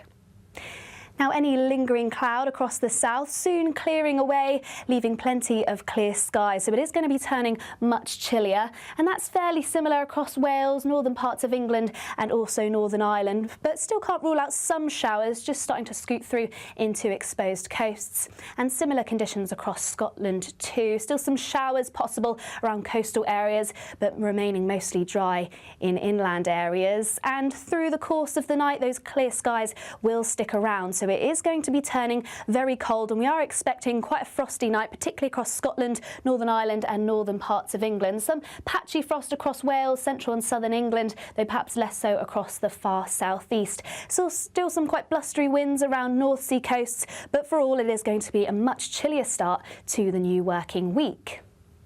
Now, the good news is, although still quite cold, there is going to be lots of dry weather and even lots of sunshine. Though once again, we can't rule out some blustery showers just moving into North Sea coast. Some of these could bring a little bit of sprinkling of snow across any high ground, but otherwise dry with some sunshine and temperatures returning to average for this time in November, feeling much colder with highs reaching between 8 to 9 degrees Celsius.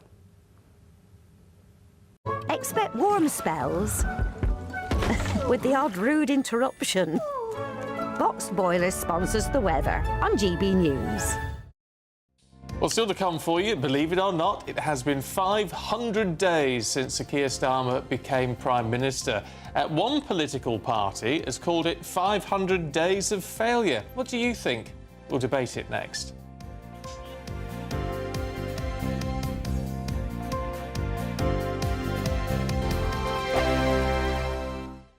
Bold. They are under no illusion. Ray. Are you a human trafficker? Boundless.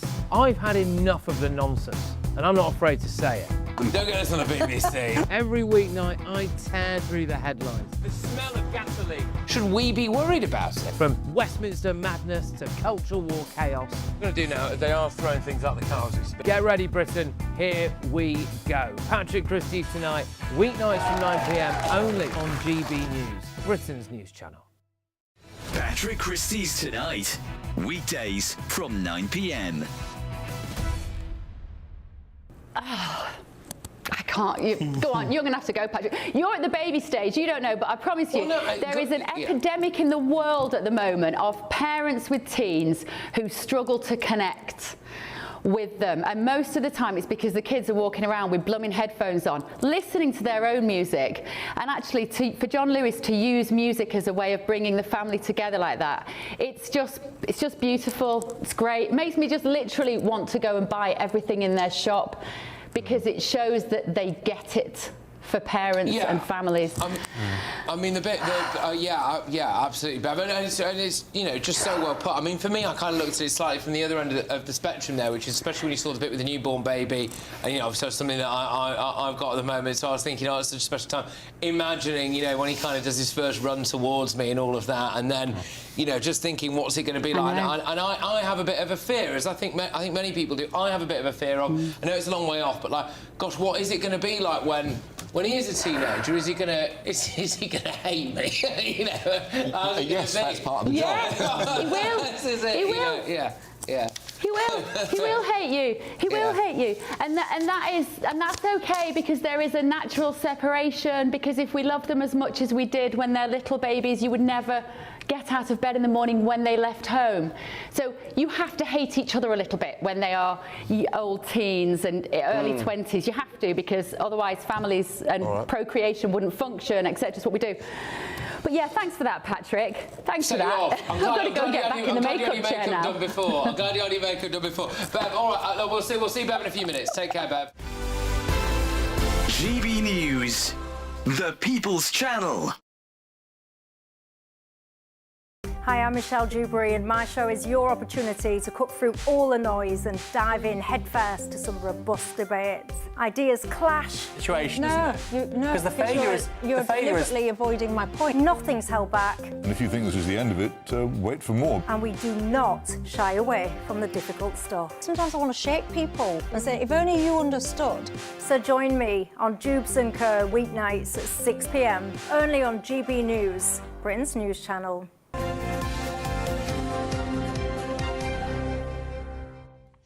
Well, today marks 500 days since Labour won the general election and Keir Starmer became Prime Minister. Well, the SNP says it's 500 days of failure, with one party member saying every promise Labour has made has been broken.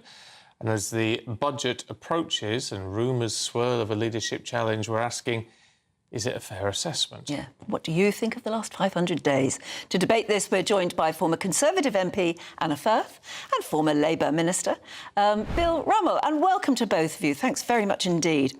OK, so Anna, first of all, do you agree that the first 500 days have been a failure?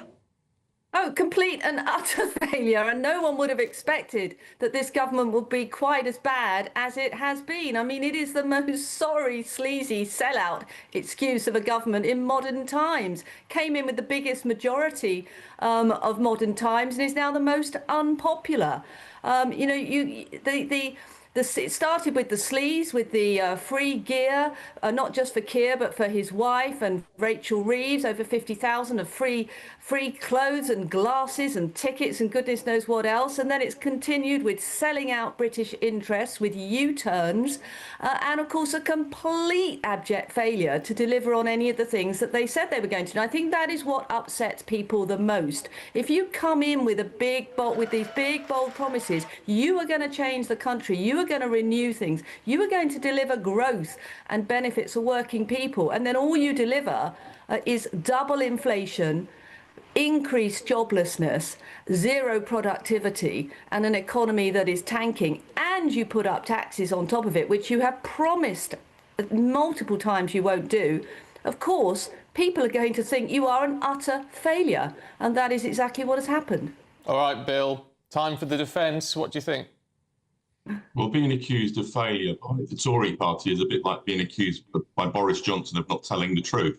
I mean, the reality is the government has started. It needs to make more progress. It needs to communicate better.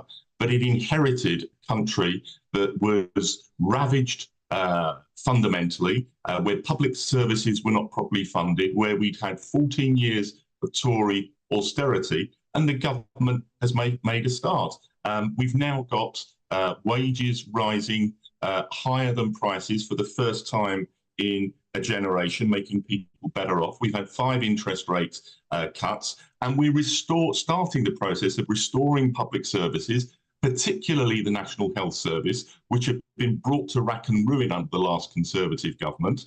And, you know, to take one other example, deportations of failed asylum seekers, foreign criminals, are up 25% compared to the last 500 days of the last Tory government. Now, I'm not claiming that everything is perfect. The government does need to go better and faster. But just remember what it was like under the Tories, where we had 5 prime ministers in 5 years, where we had numerous changes, where we had massive instability, and public services were pared to the bone.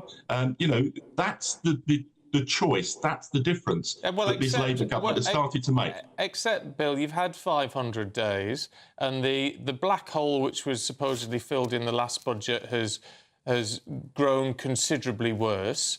Unemployment is at this 5% now, more people claiming universal credit than ever before, and the government, which was based everything on economic growth, is introducing policies which seem to stifle growth. I mean, you can't get away from that, can you?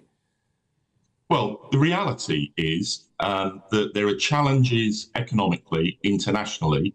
Actually, although growth is slower than we want it to be, it's the best in the G7. We need it to go further.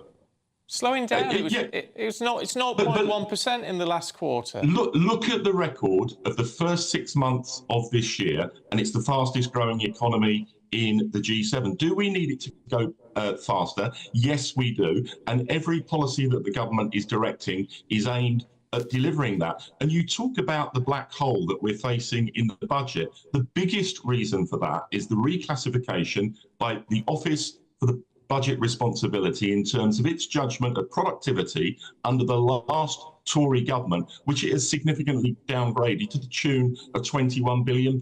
Now, that's the reality. That's what we've inherited from the Conservatives, and that's what we've got to put right. Anna, compared to your lot, then, they're doing well.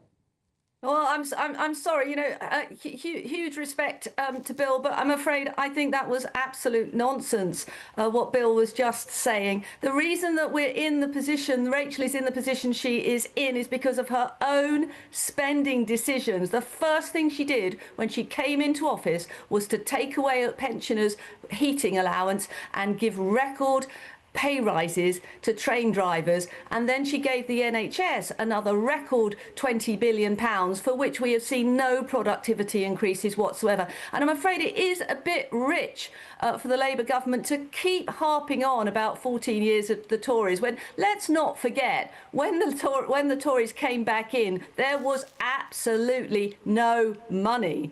And the Labour Party even left a note to tell us there was no money. So I'm afraid there was no choice back then but to rein in spending. But this Labour government has completely opened the tap. They've lost control of public spending completely.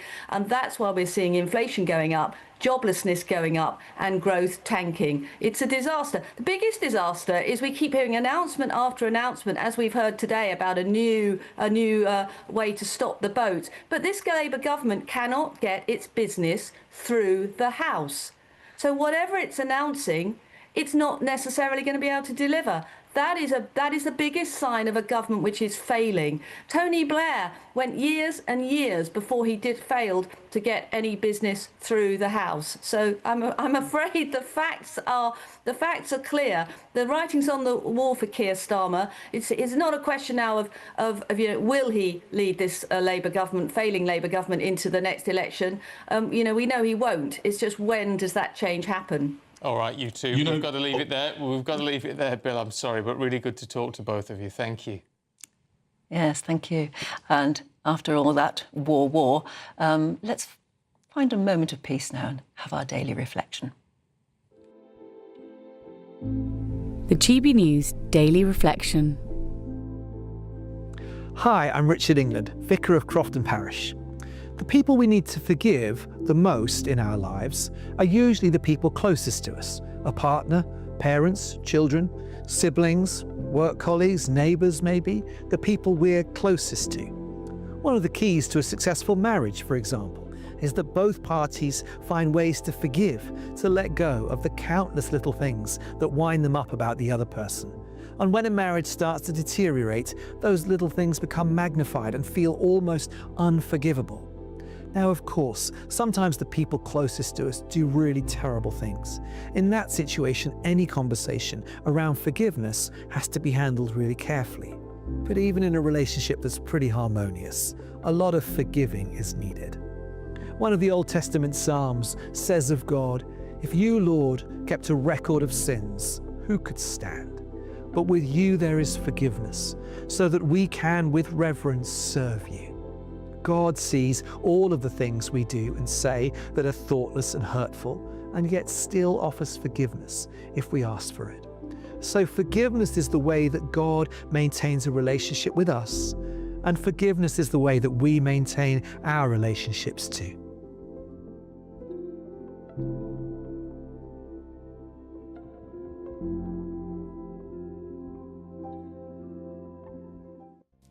Right, still to come for you. Triumph at long last for England against the All Blacks. We'll tell you more with Aidan in a moment.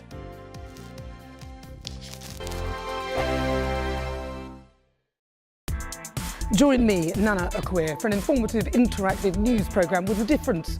It's fun. No, he didn't say that, Dave. I'm so surprised. I think there's an element of truth to that. Join me from 3 p.m. every weekend, only on GB News, Britain's news channel.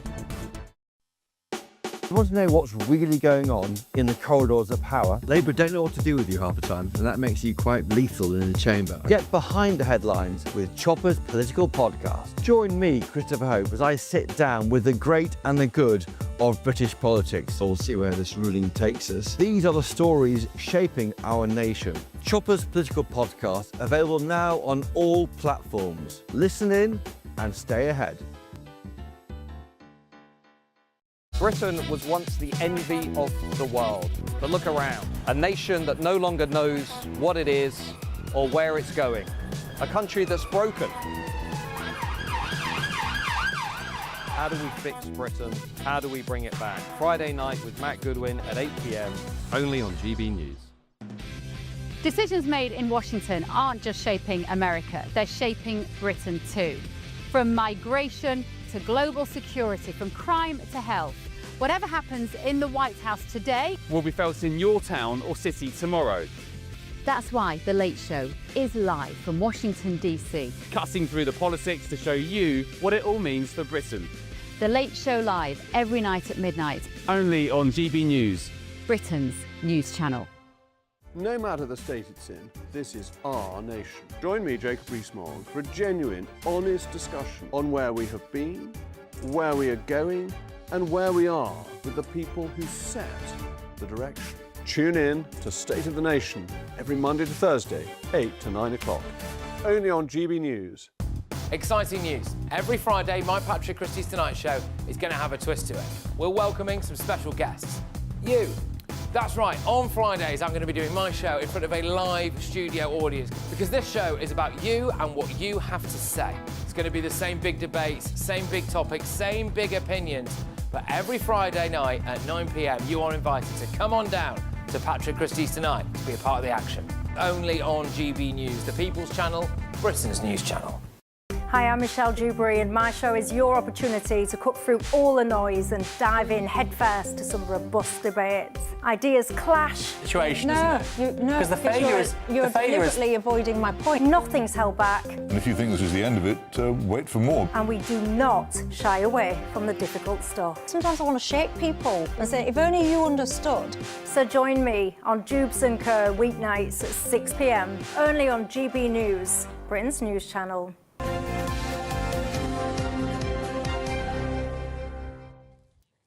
It's time for the Great British Giveaway now. There's just 2 weeks to have a go at it. You don't need reminding, probably, that it's 40 grand in tax-free cash, lots of shopping vouchers to spend on Christmas dinner, and a GB News goodie bag. Here's how to take part. There's just 2 weeks left to see how you could win your Christmas this year paid for by us. First, we'll give you an incredible £30,000 in tax-free cash, so you can have a brilliant new year. Then we'll give you a further £10,000 cash to spend on all your Christmas presents, the decorations, even the tree. Christmas lunch, that's on us too, with £1,000 in shopping vouchers to spend at your favourite supermarket. Finally, a GB News Christmas goodie bag. And the best news? You'll get it all in time for the big day. For another chance to win, text WIN to 63225. One entry costs £2.50 plus one standard network rate message. Or text BONUS to 63225. 5 entries cost £5 plus one standard network rate message. Go to gbnews.com/win. Entries start at £2.50. Call 0903 686 3232. Calls cost £2.50 plus your network access charge. Or post your name and number to GB 17 PO Box 8690 Derby DE1 9TT. UK only. Entrance must be 18 or over. Lines close at 4 p.m. on the 28th of November. The winner may be contacted live on GB News, week commencing the 8th of December. Please check the closing time if listening or watching on demand. Good luck. Yes, good luck indeed. 6:37. Aidan, let's have a look at England beating the All Blacks. Sensational stuff. The boxing was huge yesterday, but let's not let it overshadow a fantastic performance by Steve Borthwick's England at the Allianz Arena in Twickenham. The score 33-19 against New Zealand. A significant statement victory as well. It's only the 9th time England have beaten New Zealand ever. No. And that's going back about 120 years. It's the first time they've beaten them in 13 years, I believe. Well, they smashed them. Yes, they did. And they were 12 points down as well, 12-0 down quite early. And, you know, it's a really difficult assignment taking on any All Black side. I mean, it's not the best we've ever seen, but they're still formidable. And credit to Borthwick. I mean, that's 10 wins in a row now they've secured under him. They've beaten France in that run as well. And Fiji were pretty good last week. And the week before that, they were impressive as well. They've ended the hoodoo against Scotland in that time. They had a run of about 5 consecutive defeats against them. And I remember when he took over after the chaos at the end of the Eddie Jones era back in the end of 2022. He didn't have much time, Stephen, before the start of the World Cup. And he mobilised the team. They didn't look good at the World Cup, but they got to the semi-finals because they had quite an easy run. Since then, he's managed to overcome some of the other problems. The other problems they had were that they kept fading late in games. This time last year, they were losing. They were leading at half-time or quite late into the game and then succumbing to the opponents because they just looked out of gas. In fact, it was almost suggested that the league system where the players were coming through from wasn't up to the right standard to provide for the international game. It was a structural problem, but he seems to have got round it. He uses these midfielders. He's carried on using George Ford, aged 32, in the middle. There's Marcus Smith, wasn't trusted under Eddie Jones for some reason. He puts him alongside Finn Smith. Suddenly they look like a really good team. And all right, we're still another couple of years out from the next World Cup, but it bodes well right now. And I should mention Wales as well. They've had a torrid time, haven't they, over the last 3 years? Losing. That's all we hear with them. They beat Japan late on by a single point. Ireland also beat Australia in Dublin very convincingly. In terms of the World Cup, Scotland, I mean, talk about getting thrown a lifeline. I know. Well, look, they were 3-0 down in Greece and they got 2 goals back. What they weren't banking on, because it depends on how Denmark get on in their group, they weren't banking on Belarus putting up a fight in Denmark. And they were 1-0 down in Copenhagen. They pulled it back to 2-1. It looks like they were going to go through anyway. Denmark get the late equaliser. It all comes down now to Tuesday at Hampden Park, one of the biggest nights we're going to see in Scottish football for a number of years. They haven't qualified for a World Cup since 1998. That's far too long for a size of a country of Scotland's pedigree football-wise. They have not had direct entry to a World Cup since 98, but they have also qualified for the last 2 Euros. So they have got a bit of experience. Steve Clarke, at the age of 62, could be the first man to take them to 3 international tournaments. But as I say, it comes down to Tuesday, and there are significant weaknesses. On Tuesday? Denmark. So it's winner takes all. So Denmark can afford a draw. Scotland have to win. Yeah. So as I say, it's going to be a huge night, but we'll see how it goes. Fingers crossed. Yeah. England in action tonight, of course, against Albania. Oh yeah, we'll talk about that a bit more later on. All right, Aidan, thanks very much indeed. Right, do stay with us, because still to come, if you're in search of some holiday sun, here's the forecast for some of the top European destinations.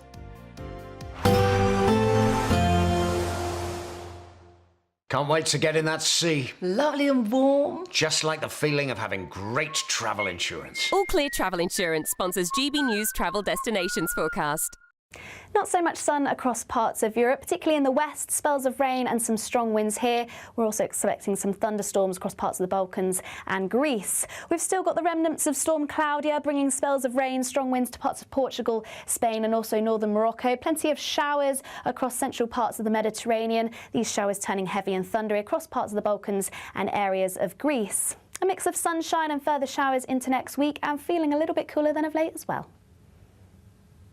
All Clear Travel Insurance sponsors GB News Travel Destinations forecast.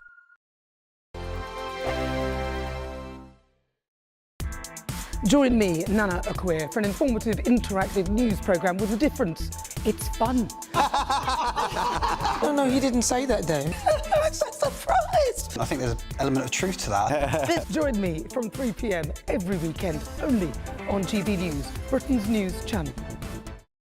Sir Jacob Rees-Mogg's State of the Nation, Monday to Thursday from 8 p.m. But I saw in that incredible ancient ceremony how it and our traditions held the country together. It wasn't just the proclamation at St James's Palace, it was the wave of them that then spread around the country. It involved all of us, it reminded us who we were, and it galvanised support for the new king. And I thought, this is just incredible. And then I started to think about, actually, all of these things have been arrived at, and our amazing uncodified constitution, which is written down, but in about 400 different places, it's all held together by these rituals and these ceremonies and customs. And even our law is devised that way. And actually, the conclusion I came to is that these things are really important. I think we don't really recognise, we like them, but we don't really recognise how fundamental they are to our reliability, our dependability as a nation, and our ability to cope with change. They celebrate service and duty. They celebrate sacrifice. They are based around, I would say, the values of the nation. And most of them, in fact, I think all of them, are funded not by the public sector. It's not local authority grants doing this, it's local traders. In terms of the local traditions and customs, the madder the better, as far as they're concerned. And I think this points to another element, that the absurd and our sense of humour. It's the only thing we take really seriously in this country. So I think that is fine. But I think we do adapt these traditions. They do modernise. GB News, the People's Channel. In the GB Newsroom, we bring you the news as it happens. With our team of dedicated journalists across the UK, we're ready to keep you up to date with what's happening every half an hour, every single day. Bulletins here on GB News, the People's Channel, Britain's news channel. Britain was once the envy of the world. But look around. A nation that no longer knows what it is or where it's going. A country that's broken. How do we fix Britain? How do we bring it back? Friday night with Matt Goodwin at 8 p.m. only on GB News.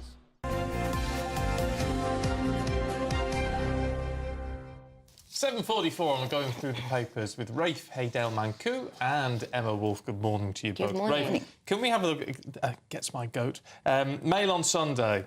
Net zero, which we hear a lot about. Ed Miliband, who's becoming increasingly excitable about all these sort of things. And yet, when it comes to COP30, which we're told is so important, we sent 210 delegates to Yes. Brazil. COP this year taking place in about as far as you can get from the United Kingdom. Yet more evidence, if more evidence was actually needed, of the hypocrisy of some of those championing climate change. Those 210 delegates racked up 2.5 million air miles. I want to know who's getting the perks on those air miles too, actually. But do we really need to send 210? Well, it includes 100 civil servants. I mean, I can understand if you're front-facing why you might need to be there in person, but surely they can be attending via Zoom these days for 100 civil servants to be there. Ed Miliband, though, I mean, he made 2 trips to Brazil in 2 weeks. And as his Tory counterpart said, he had time to fly to Brazil, but he couldn't find time to show up on my plan to cut electricity bills by 20%. Look, I actually prefer doing calls by Zoom now. I find that actually I pay more attention that way. I can draw things up. So if you are a civil servant, I don't see why those things can't be done, electronically now. This COP racket is an absolute joke. I mean, it's happening, and it's a long time. It's 2 weeks. I think the Prime Minister as well, I think, flew back because he came back for the Remembrance Day event and then went back again. This is an absolute joke. They are lecturing people and flying around the world, and it's every year. I think COP is every year. Look at the commitments that were made in Paris. Look at the commitments that were made in Dubai or Egypt or wherever the last ones were. None of those have been followed through. All these grand pledges that they're making don't even amount to a hill of beans. Say what you want about Greta Thunberg, and who doesn't, but at least she took a boat across the Atlantic rather than fly. It's a real scandal, this COP stuff. Can we talk about what's happening over here in the next couple of weeks? We've got the budget, Emma. Sunday Express saying it could be a disaster for the high street if we see more tax. Yeah, and look, employers in smaller, medium-sized businesses and employers in shops and pubs, especially retail, are already absolutely at the limit. They've been pushed to the brink by last year's tax hikes. This must be the most kind of trailed budget in history. Budgets are always leaked a bit, aren't they? But we've had so many potential proposals and ideas and plans and hikes. It's a kite flying, we call it, on all these ideas. Well, they're rolling the pitch to see what will stick, to see what will wash. The income tax thing went down so badly that they've now reversed on that. We're now looking at potentially a mansion tax, all of this stuff. So finally, we get to the end of November. Reeves has pushed it about as far as she can go into the latest possible date. But people are terribly, terribly worried. And so the Express are talking about a bloodbath on the high street for employers. Up to 2,000 more pubs could close, the loss of 12,000 employees, and that's just from the British Beer and Pub Association. There are many, many smaller shops, hairdressers, just little small shops in small towns that people just can't go out and spend. You've got the double, you've got the triple pressures, you've got Amazon, you've got all the things that people they can't drive into town, they can't park, so they're ordering online, they don't have any money, they're job insecurity. There are just so many pressures on people running those kind of businesses. Precisely, and we've got 13 months of falling employment, 170,000 fewer people on the payroll now compared to the budget last year, and half of those jobs have been in hospitality. If you're going to try to grow the economy, if you want to keep people in employment, I would say you need to actually cut business rates, you need to cut the burdensome taxes. Instead, of course, there's more red tape being brought in, and we know that actually business rates are going to be reviewed for commercial business rates are going to be reviewed and increased in next year. I mean, it's counterintuitive, though. That's what we seem to be struggling with, the counterintuitive idea that you need to reduce taxes to increase revenue. But actually, ultimately, that's what someone's going to have to do at some point. They have to do, especially when you have national insurance contributions from employers and all the employment rights that are coming on as well. All of that it's a terrible new bill, exactly.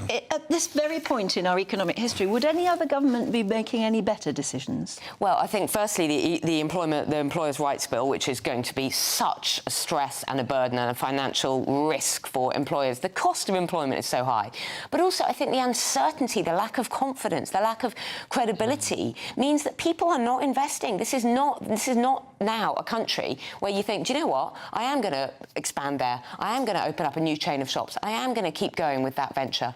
Because why would you in Britain? Well, the one good thing is this seems certain to be Rachel Rees's last budget as Chancellor. We said that last. Well, let's hope. Who knows? This is the thing. Who knows? It's very difficult to predict anything with this government. Should we look at governments gone by in the United States? Rafe. This is in the Sunday Times. Yes. It's about floaters. Michelle Obama. Well, it's a lovely spread in the Times Style section about Michelle Obama, once seen potentially as the secret weapon for the Democrats against Donald Trump. But as the Times says, she has retained the allure of an international rock star, which is presumably better than being a president, I would say. And this spread is actually to promote her new book, The Look, which is about her most renowned outfits and the stories behind them. Because I think we forget often that, you know, the first ladies have the soft power of fashion and all the other causes that they celebrate. And, you know, from Jackie Kennedy to Melania to Michelle Obama, they have been icons of fashion. And as she's keen to point out in the piece, you know, fashion isn't frivolous. It's a multi-billion-dollar industry. Yeah, she says that she couldn't talk about fashion, her love of fashion, and how difficult it was to always wear the right thing at the time, because she would then just be seen as not a serious person. But she said, when your husband's comms director is coming to you and saying, you need to soften yourself and your tone, she said that was an absolute red flag to her. She couldn't bear it. She's beginning to say things that she didn't dare say at the time, don't you think, Emma? Yeah, I really do. You can't move for this book. I've had The Look shoved in my face. I've been sent about 1 million copies. It's all over the place. She's heavily promoting this. She's doing tours all over. And, doing a lot of complaining about how terrible it was to be in the White House for, what was it, 10 years? You know, all the pressures on her, all the kind of, Meanwhile, rather than being an absolute privilege. You've been looking at Princess Anne. Yeah, what a total star. That's a fashion story as well. That's a fashion story as well. But she's been on 4 days of military and sort of Remembrance Day engagements in Australia, and then 2 days in Singapore. Absolutely impeccable, this woman. When you kind of juxtapose her with Andrew, we mustn't call him Prince or Duke or anything, with Andrew, Princess Anne, and I think there's a lot of love for this woman, a lot of respect for her. She's a masterclass. She completely impeccable. This tour around Australia and Singapore was sort of dogged by tropical storms and gales and all of that. Jet lag, all of that. She turns up, looks brilliant, wears outfits that she wore an outfit that she wore about 30 years ago. A cream trouser suit that she was pictured in the kind of 80s, you know, looking amazing. She's fully briefed. She's really meticulously well researched. She turned up at Rolls-Royce headquarters and she knew all the facts and figures about every company, every place that she visits, every person that she meets. Apparently Queen Camilla prefers just to go with it and meet the people and not read the notes. Oh, no, I would disagree with that, because I met Camilla before she was Queen at a diabetes event. Was she across the detail? Oh, no, Her Majesty really is. But yes, I mean, you know, the Princess Royal hasn't put a foot wrong, well, at least not for 50 years. Yeah. And she very much is her mother's child, more than perhaps anyone else is. She really captures, I think, all of the greatest qualities we saw in the Queen, including with clothes and fashion. I mean, I remember when the Queen found some old roll of material from the Second World War in the 1980s and insisted that clothes be made out of them, you know? All right, you two, thank you very much indeed. We'll see you later. Right, now let's find out what the weather's got in store for us all.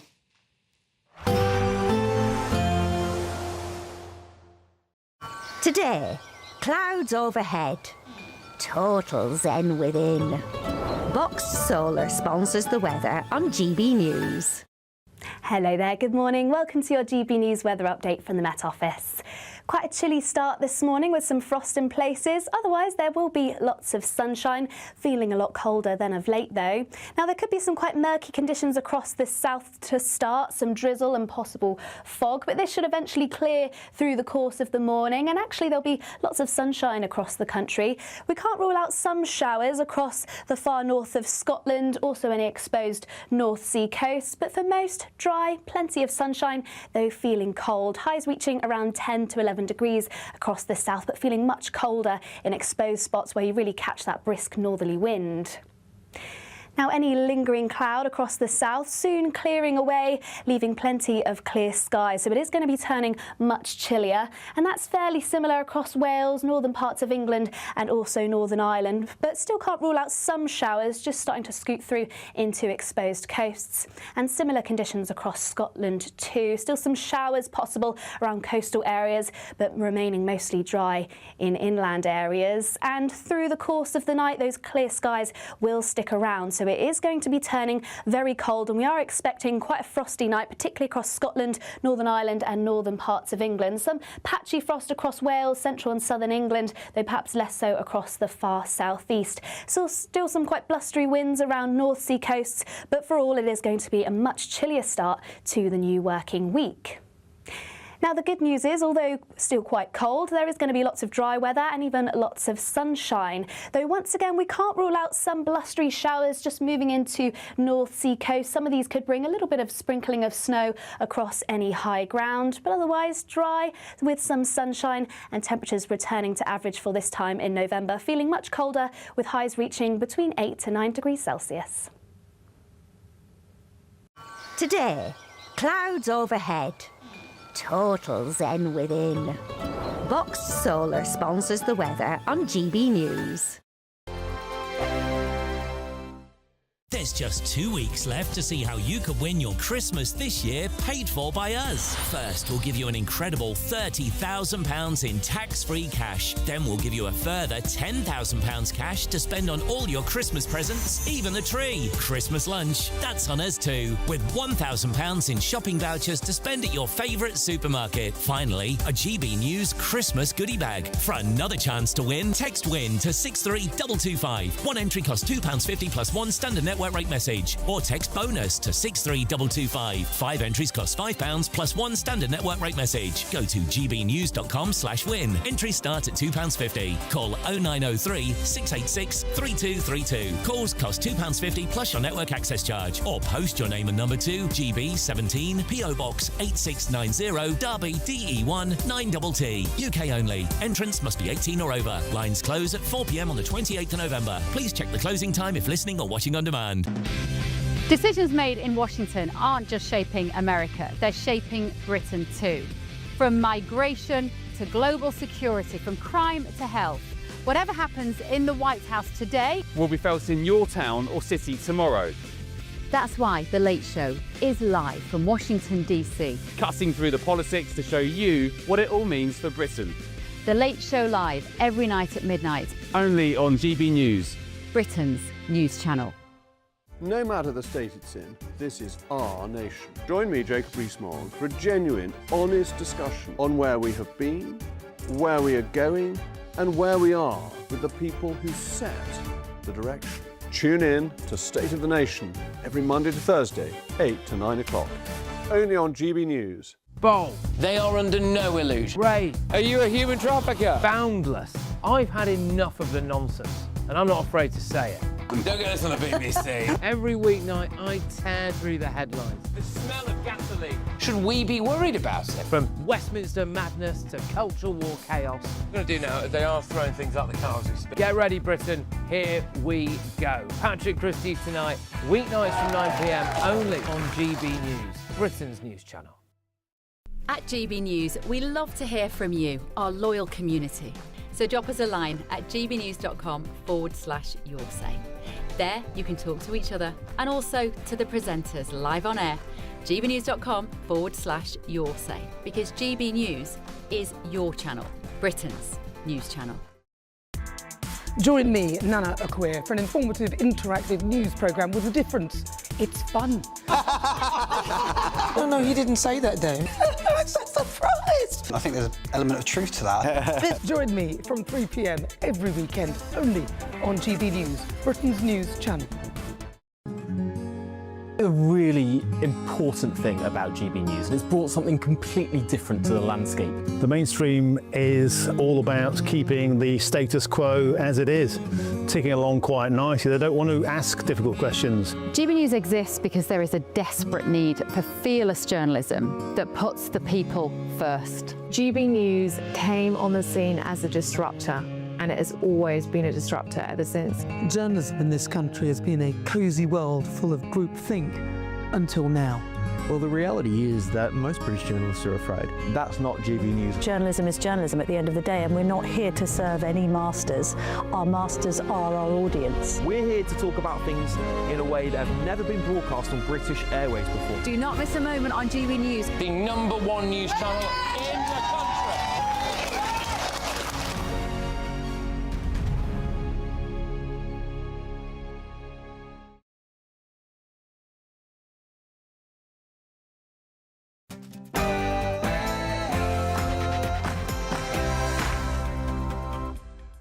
Good morning. The end of golden tickets for asylum seekers. Yes, Britain's asylum system is about to be fundamentally rewritten, with refugee status made temporary and the wait for permanent settlement jumping from 5 years to 20. Oh, the Home Secretary says refugees will be sent home once it's safe, in the toughest overhaul of asylum policy in modern times. As Rachel Reeves prepares her budget, Kemi Badenoch blasts her and the Prime Minister for yo-yoing on the budget, as Labour get ready to roll out a mansion tax that could hit 1 in 10 English families. Well, it is actually 500 days since Labour won the general election. The SNP says it's 500 days of failure. What do you think? Realize the strong role that the Ulster people played in the founding of America, and having that personal tie to the work has made it that much stronger for me. Well, America is gearing up for, would you believe, its 250th birthday. And the team behind the celebrations has now come to Belfast, striking a new partnership to mark the milestone. Back here, forecasters are warning of freezing temperatures, snow on the way perhaps next week, as communities in Wales are still reeling from Storm Claudia. And I'm a Celebrity Get Me Out of Here returns tonight for its Would You Believe 25th series. Celebs taking part include Ruby Wax, Martin Kemp and former Lioness Alex Scott. But we'll be joined in a few moments by a contestant from the first ever series. Redemption achieved for Conor Benn as he took revenge on bitter rival Chris Eubank Jr. with a unanimous points victory in front of 60,000 fans at the Tottenham Hotspur Stadium. We'll have reaction later this hour. Hello there, good morning. A much brighter day ahead for many with some sunshine, though it is going to be feeling much colder. Stay tuned and I'll have all the details. It's just gone 8 o'clock. I'm Stephen Dixon. And I'm Anne Diamond, and this is GB News Breakfast.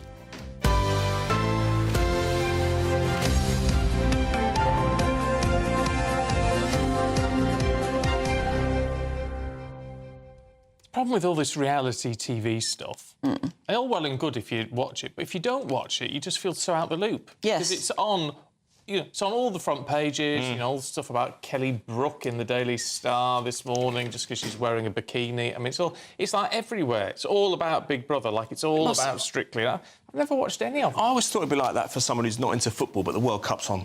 And it's right in your face all the time. Yeah. World Cup mania, you know, barbecues are on offer at supermarkets and things like that. I think that might be a bit much. Yeah. Not that I'm complaining. I was trying to explain to somebody the other day about why Nessun Dorma is such a famous song. No one shall sleep. That's right. That's right. Pavarotti sang it, and it was because of a World Cup. Yeah, But what was it? Rugby? No, it was football. Football. It was football. Yeah, it's synonymous with Gazza's Tears, isn't it? Yes, and it was played every commercial break. Yes, it was. It was and ITV. It became so massively famous, but a lot of people know the song that don't know where it's from or whatever. Actually, I think it was BBC.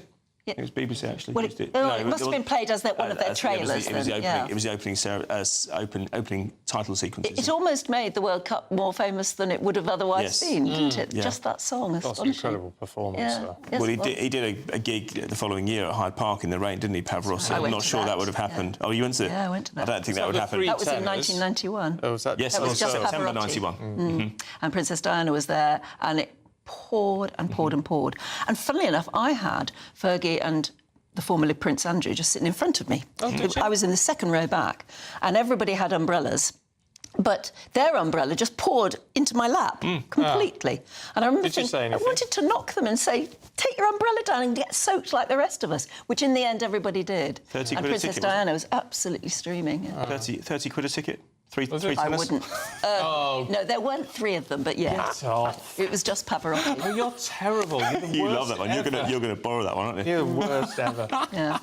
Why did you get on with that? Oh, I can't Who knows? remember. It was Aidan. Aidan brought it on. Could be anyone. I was just looking at is I'm a Celebrity really 25 years old? It's not, apparently. It first aired in 2002, meaning actually it's 23 years old. It's the 25th series because there were a couple of spin-off series. Oh, I see. Something else. Yeah. So it doesn't mean 20, but it has been 23 years, and that's it. That makes you quite a feel long old time, if you remember the first one.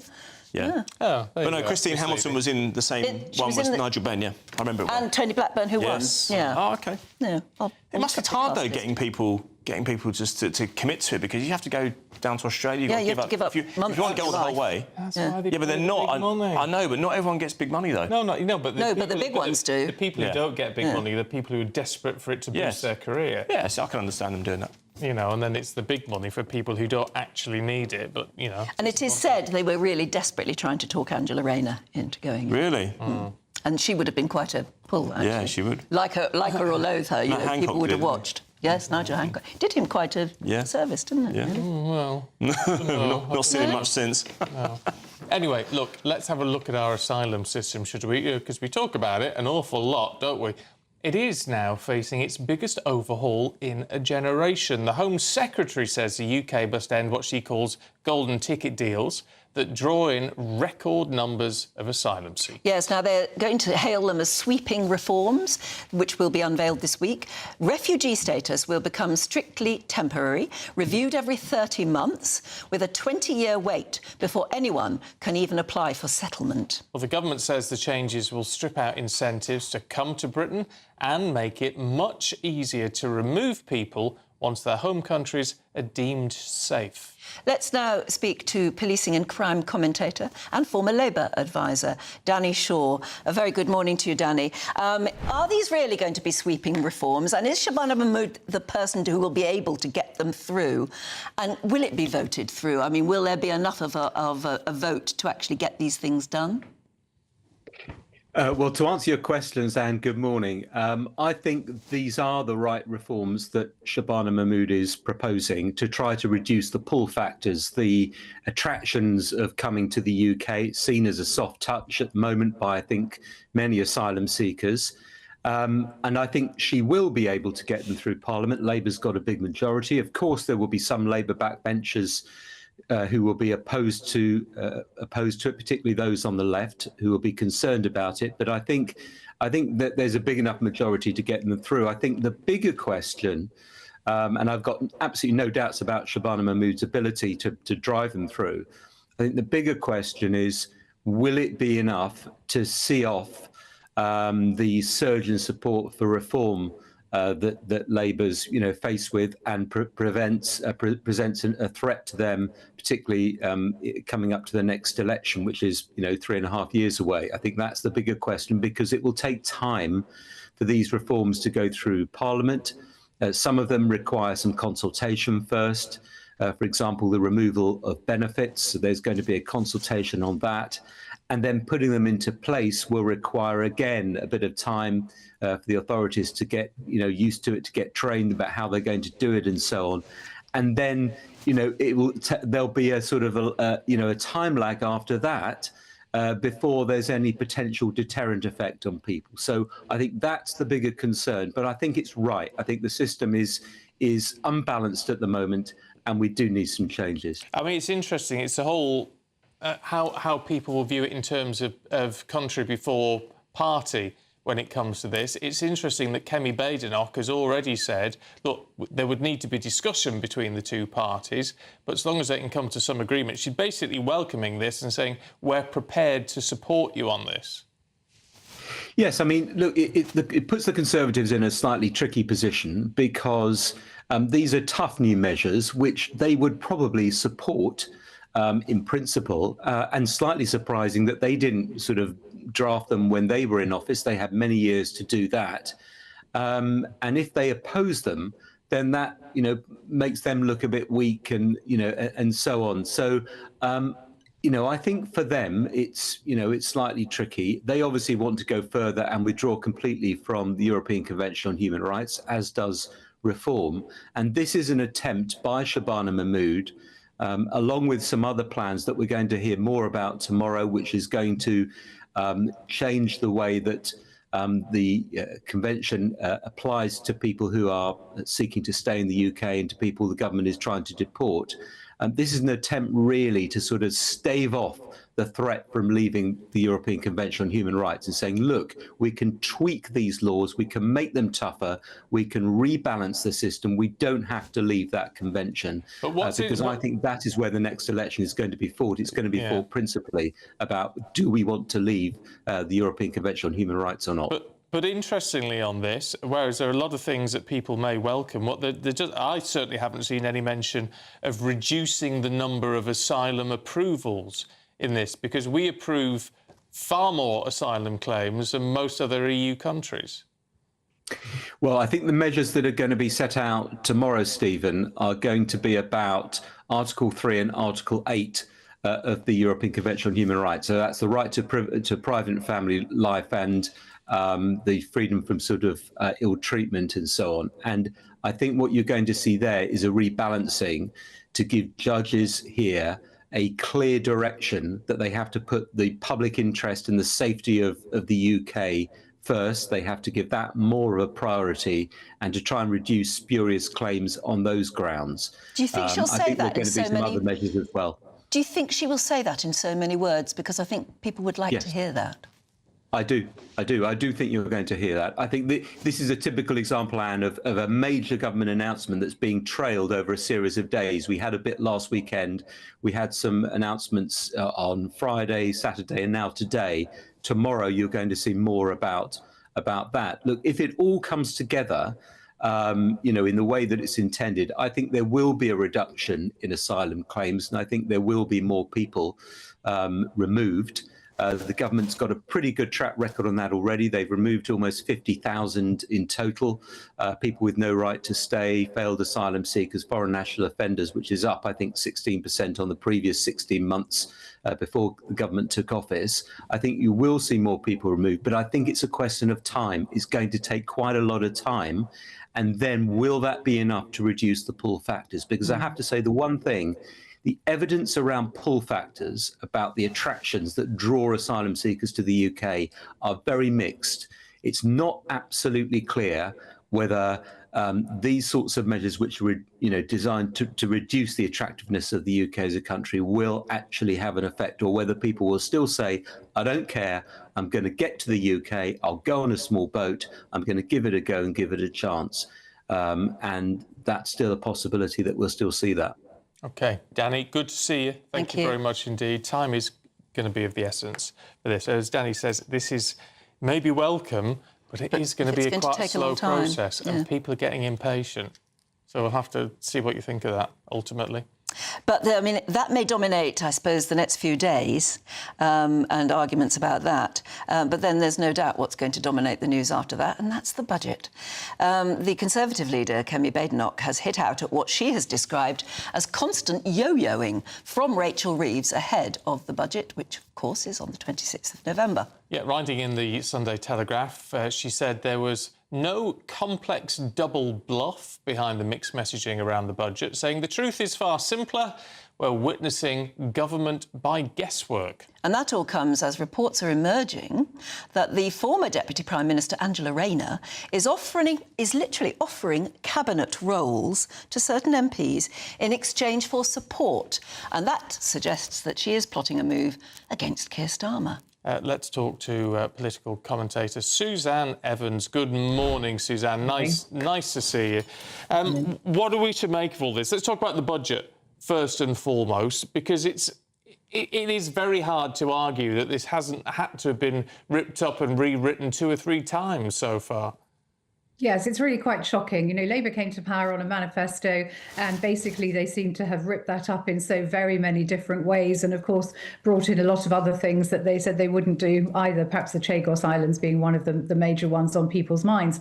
But this constant U-turn, and Kemi Badenoch, of course, the Conservative leader, is going for these constant U-turns. They were going to crack down on benefit claimants. That didn't happen as a rebellion from their Labour MPs. And then this endless speculation about how Rachel Reeves is going to fill this black hole. We're not quite sure what the size of it is. We'll find out at the budget. But how is she going to fill this black hole that's got bigger and more gaping since the Labour took office is a big question. And of course, there's inevitably been speculation about tax rises. But of course, the real problem is that Rachel Reeves has done nothing to quell those rumours. It does seem very much like government by speculation. They're just floating an idea here and another idea there and seeing how people react to it. Now, don't get me wrong, this is what ministers have done for ages past, putting an idea into the public domain and seeing how people respond to it and then deciding whether or not they're going to run with it. This is nothing new. But Rachel Reeves, it seems to me, has gone way beyond that in the past few days and weeks. She's actively fueled speculation. And then the bizarre speech she made about the budget, I mean, what was the point of that speech? She didn't actually say anything. All it actually did was fuel even more speculation. And now they're talking about tax rises not happening. But they're certainly going to be doing something on tax. There's no doubt about that. We've also heard in the last couple of days rumours about a so-called mansion tax, the idea that any home in band F or above, a council tax band F or above, is probably going to find itself revalued and earmarked for higher council tax in an attempt to raise 600 million. Again, it's speculation. We don't know what the facts will be, but that is going to annoy a huge amount of people. I'm just thinking about the village where I live. There's only one house in band F, and although it's a very lovely house with a lot of land, it's certainly not what you call a mansion, and it's not a stately home. So she's basically going to be targeting fairly ordinary people who've aspired to have a lovely property or perhaps have inherited one from their parents, but who are not necessarily the very wealthy that Labour keeps talking about wanting to tax. So it's all really a bit of a mess. You do wonder where the competence is here. And standing next to Keir Starmer when he made a speech earlier in the week, Rachel Reeves to me looked terrified. She was all over the place. She didn't look like a comfortable, happy woman. She looked absolutely terrified, very much on edge. And this budget is clearly taking its toll on her personally. It looks like that to me anyway. But it's also taking the toll on the rest of us. You know, when we had the U-turn on tax rises this week, the FTSE plummeted over 1%, over 100 points on Friday, on top of a similar fall on Thursday. So everybody's very agitated about it. Everybody's worried about it. I can't think of a budget in my lifetime that's been more anticipated with such depression, frankly. No, and it could come down either way, couldn't it? It's almost as though any of the things they've been kite flying about over the last few weeks, they could go for any of them, because if you were Rachel Reeves, you'd be thinking, well, what's the least worst I can do, rather than what's the best for the country? Yeah, it's quite interesting. Mel Stride, Shadow Chancellor, writing in Conservative Home this week, has said, you know, that Labour were talking before the election about growth, and what they've actually done is shrink. And I think he's really hit the nail on the head there, in my opinion. It's been a disaster. And the other thing, of course, is they say madness is doing the same thing over and over and expecting a different result. And this also seems to me what Labour is doing. They're constantly hiking taxes, constantly putting more pressure on workers to pay more on employers to pay more, and of course it's not working. All that's happening is inflation's going up because everybody's costs are going up, and people are leaving the country. The people with the money are leaving the country. You know, you might think at this time, a prudent economist might think, okay, so the tax hikes aren't working, maybe we should try some tax cuts to encourage investment. But that's just not on Labour's agenda. It's just completely outside their mindset. They've got this ideological hatred of so-called rich people, whatever that means, and they're just pushing ahead with that ideology regardless of the consequences. And I'm afraid it's going to get a lot worse. And it might get better. It might change the government for it to get better. Great, thank you for that. That's the conclusion that so many of our guests have come up with today. And it does make you dread the thought of what's going to happen on the 26th. But we'll leave it there for the moment. Thanks so much, Suzanne. Right, if you want something to cheer you up then, I'm afraid it's not going to be the weather, but here are the details. Expect warm spells with the odd rude interruption. Boxed Boiler sponsors the weather on GB News. Hello there, good morning. Welcome to your GB News weather update from the Met Office. Quite a chilly start this morning with some frost in places. Otherwise, there will be lots of sunshine, feeling a lot colder than of late though. Now, there could be some quite murky conditions across the south to start, some drizzle and possible fog, but this should eventually clear through the course of the morning, and actually there'll be lots of sunshine across the country. We can't rule out some showers across the far north of Scotland, also any exposed North Sea coast, but for most, dry, plenty of sunshine, though feeling cold. Highs reaching around 10 to 11 degrees across the south, but feeling much colder in exposed spots where you really catch that brisk northerly wind. Now, any lingering cloud across the south soon clearing away, leaving plenty of clear skies. So it is going to be turning much chillier, and that's fairly similar across Wales, northern parts of England and also Northern Ireland. But still can't rule out some showers just starting to scoot through into exposed coasts. And similar conditions across Scotland too. Still some showers possible around coastal areas, but remaining mostly dry in inland areas. And through the course of the night, those clear skies will stick around. So it is going to be turning very cold, and we are expecting quite a frosty night, particularly across Scotland, Northern Ireland and northern parts of England. Some patchy frost across Wales, central and southern England, though perhaps less so across the far southeast. So still some quite blustery winds around North Sea coasts, but for all it is going to be a much chillier start to the new working week. Now, the good news is, although still quite cold, there is going to be lots of dry weather and even lots of sunshine. Though once again, we can't rule out some blustery showers just moving into North Sea coast. Some of these could bring a little bit of sprinkling of snow across any high ground, but otherwise dry with some sunshine and temperatures returning to average for this time in November, feeling much colder with highs reaching between 8 to 9 degrees Celsius. Expect warm spells with the odd rude interruption. Box Boiler sponsors the weather on GB News. Well, can you believe it's been 23 years of I'm a Celebrity, Get Me Out of Here? Yeah, and we're going to be joined by a contestant who was in the very first series. Recognise her? I'm sure you do. This is GB News Breakfast with Stephen and Anne. Back in a moment.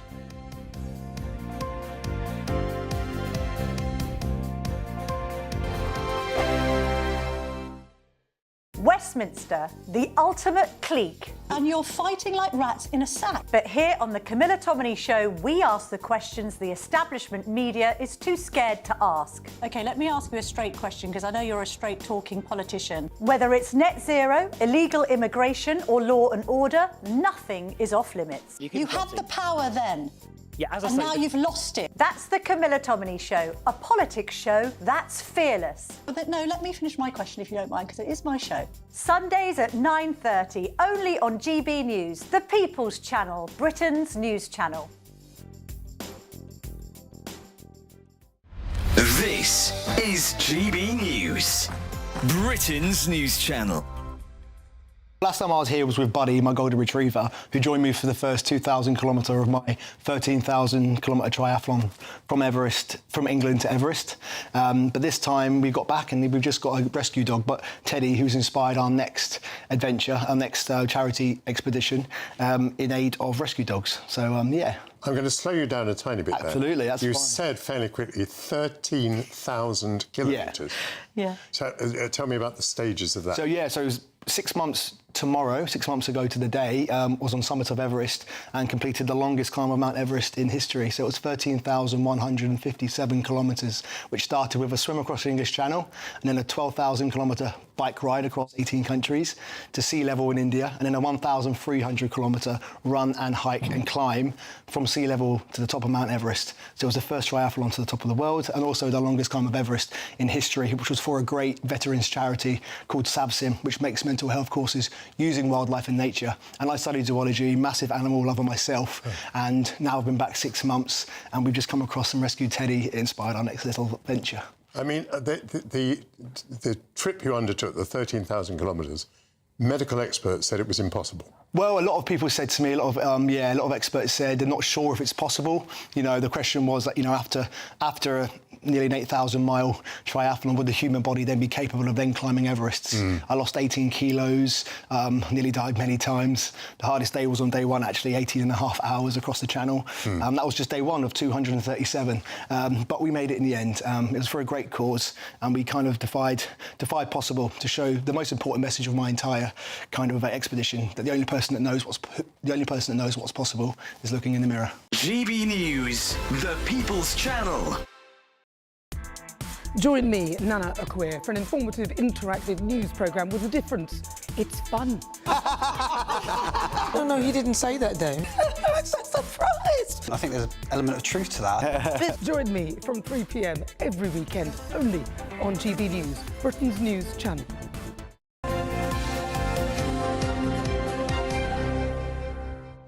Time for the giveaway now. You know, it's all to set you up for Christmas with 40,000 in tax-free cash, 1,000 in shopping vouchers for your Christmas dinner, and a GB News goodie bag. Here's how you enter. It's just 2 weeks left to see how you could win your Christmas this year paid for by us. First, we'll give you an incredible £30,000 in tax-free cash so you can have a brilliant new year. Then we'll give you a further £10,000 cash to spend on all your Christmas presents, the decorations, even the tree. Christmas lunch, that's on us too, with £1,000 in shopping vouchers to spend at your favourite supermarket. Finally, a GB News Christmas goodie bag. And the best news? You'll get it all in time for the big day.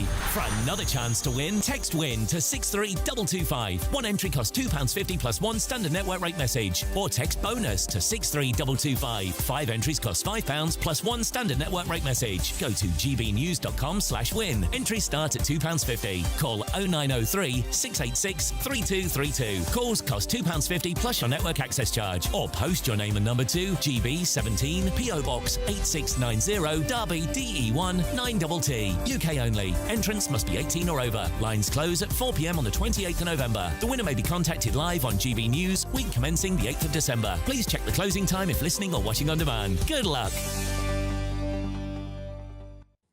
Very good luck. Could make your Christmas, couldn't it? Not that money is, you know, Christmas is about money, but wow, wouldn't it be nice? No, it'd be nice, though. OK, now talking about big money, they really do give them big money, don't they, to take part in I'm a Celebrity, Get Me Out of Here. And it is returning tonight for its 23rd year, that's right. It's actually, there have been 25 series, apparently, but because there have been a couple of specials, but it is 23 years old. And contestants taking part this time include Ruby Wax, Martin Kemp, and former Lioness Alex Scott. And what does it take to survive and thrive in the jungle, and how can someone tackle the infamous Bush Tucker trial? Now, I can't say that. Bush Tucker trials? Because I'm a northerner, and so I tend to soften my... but then I can't say... Bush Tucker. Bush Tucker. Bush Tucker trial is how I would say it. And that is not the most difficult thing about the trial, is it? Yeah. Anyway, who better to ask than somebody who was massively successful in the first ever series of the show, Christine Hamilton, and a very good morning to you, Christine. Good morning to the pair of you and all the watchers and listeners. Yeah, absolutely. When you look back... Oh, you still got your hat. Well done. Oh, good on you. I think it's shrunk a bit, but still. I can't believe it's 23 years ago. Can you? Well, if you can't, no, nor can I. And people come up to me and say whatever they say, and I usually say, do you realise how long ago that was? Oh, 10 years. What? I said, no, it was 2002. Wow. I know, it's astonishing. I know, I was a quarter of a century younger then, oh dear. We all know that. I mean, it turned out to be one of the best things you ever did. It really was brilliant, and it certainly solidified your name in the public psyche. But I mean, you must have wrestled with the whole decision about whether to go in for it. Well, not really, because don't forget, now everybody knows what's coming. We had no idea, and they talked about sort of rice and beans and snakes and all that sort of thing. And I thought, well, all that sounds a bit tough, but we were having a very tough time back home then, and life was pretty grim. So I thought, well, it can't be any worse than real life. So we honestly did not know what was coming. I swear, we tumbled out into the camp, and I loved it. I mean, it is glorious, but I honestly thought that there probably would be a nice tiled bathroom next door. It never crossed my mind that it was absolutely 100% for real. They told us it was, but of course I didn't quite believe it. But I loved it. I loved every minute of it. Well, not quite. But it was the most fabulous experience. And what it did, it turned people's view of me completely on its head. And I'd gone into the jungle as one of the most hated women in the country, or disliked, whatever you want to say. And people suddenly saw the real me. And, you know, basically I'm quite nice, I'm fun, I'm kind to animals, you know. And when people get to know the real me, they think, oh, well, she's not this awful old witch that the newspapers had told us she was. Oh, you're always a battle axe, Christine. You'll always be a battle axe. Come on. Of course, but there's a big difference between a battle axe and a witch. This is true. No, but this is the fundamental problem, isn't it? Because a lot of celebs do it because they think, right, it's the minor celebs who think, well, this is going to boost my career. But the reality is we do get to see the real them, and often we don't like it. Yeah, you're absolutely right. I mean, I didn't have a career. I never crossed my mind about boosting a career or anything. It never crossed my mind about winning, actually, either. We didn't think about winning. We were just getting on with it. But no, you're right. It can go hideously wrong. And let's not mention the people for whom it has gone hideously wrong. You just have to be yourself. And if yourself, your real self, can't cope with the privations and the boredom, because they deliberately make sure that you're bored most of the time. Don't forget, viewers see a fraction of it. And they also make sure that there's a mix of personalities, so that usually there's there's that sort of stuff going on. But, I have to say, a tad envious. First of all, they're in the Australian sunshine, which would be nice. And I mean, what's not to like about it? You get flown out first class. We went Qantas. I have no idea what. I hope they fly the flag. I had a wonderful time. They flew my other half out because I said, if I'm going to be away for 3 weeks or so, you will have to fly Neil out as well, because otherwise I shall have to put him into care. So they swallowed that. So he flew out with me. Now you can bet your bottom dollar, Anne, I think it was you mentioned the vast amount of money they'll all be getting. They will all be having their nearest and dearest flown out as well. And thank goodness it's not the BBC, because as licence payers we'd be paying for it if it was the BBC. But it's not ITV, so fine, spend what you like. No, they'll have a ball, and be very interesting to see what Ruby Wax is like. I had a little contretemps with her once up at the Edinburgh Festival, so quite glad I'm not in there with her, I must say. Was there anyone that actually you did have trouble with? Of course, we ought to remind ourselves that Tony Blackburn won, and I was shocked. I was thinking, if it was really 23 years ago, how old is he now? I've been looking up all your ages, and Tony's 82, which is quite a shock. He might. Well, I'm 76, so he must be, because he's a little bit older than me. Yeah, I know he won. He was the very first king of the jungle. I was in obviously with Tony. I came third, which wasn't too bad. I never expected to. I thought I'd be out sort of straight away. The person who had the ignominy, frankly, of being the first person out of the very first one was, of course, Uri Geller. And for some reason, people took against him, and so he left. He was the first one to leave. But the person I had trouble with was Tara Palmer Tompkinson. God rest her soul, because she's no longer with us. But she was, frankly, a nightmare. And she was an addict. She was a tobacco addict. She was frankly, she was a sex addict. And you're not allowed to smoke in there. And she was puffing away till the last possible minute. And within 12 hours, she was getting desperate. And she was threatening to walk because she hadn't got any nicotine. So they sent in some patches, which we didn't really mind about. But they didn't do the trick. So they sent in some cigarettes. And Nell McAndrew, the lovely model, and me, and Rona Cameron, the Scottish very left-wing, people thought we wouldn't get on, but we did, very left-wing comedian, we just said, hang on a minute, this is supposed to be a level playing field. We are all supposed to be in here on our own, nothing else. If she's getting cigarettes, I want a bottle of nice dry white wine, please, cold. And I think Nell wanted chocolate biscuits. I can't remember what Rona wanted. And we downed tools. None of this was shown.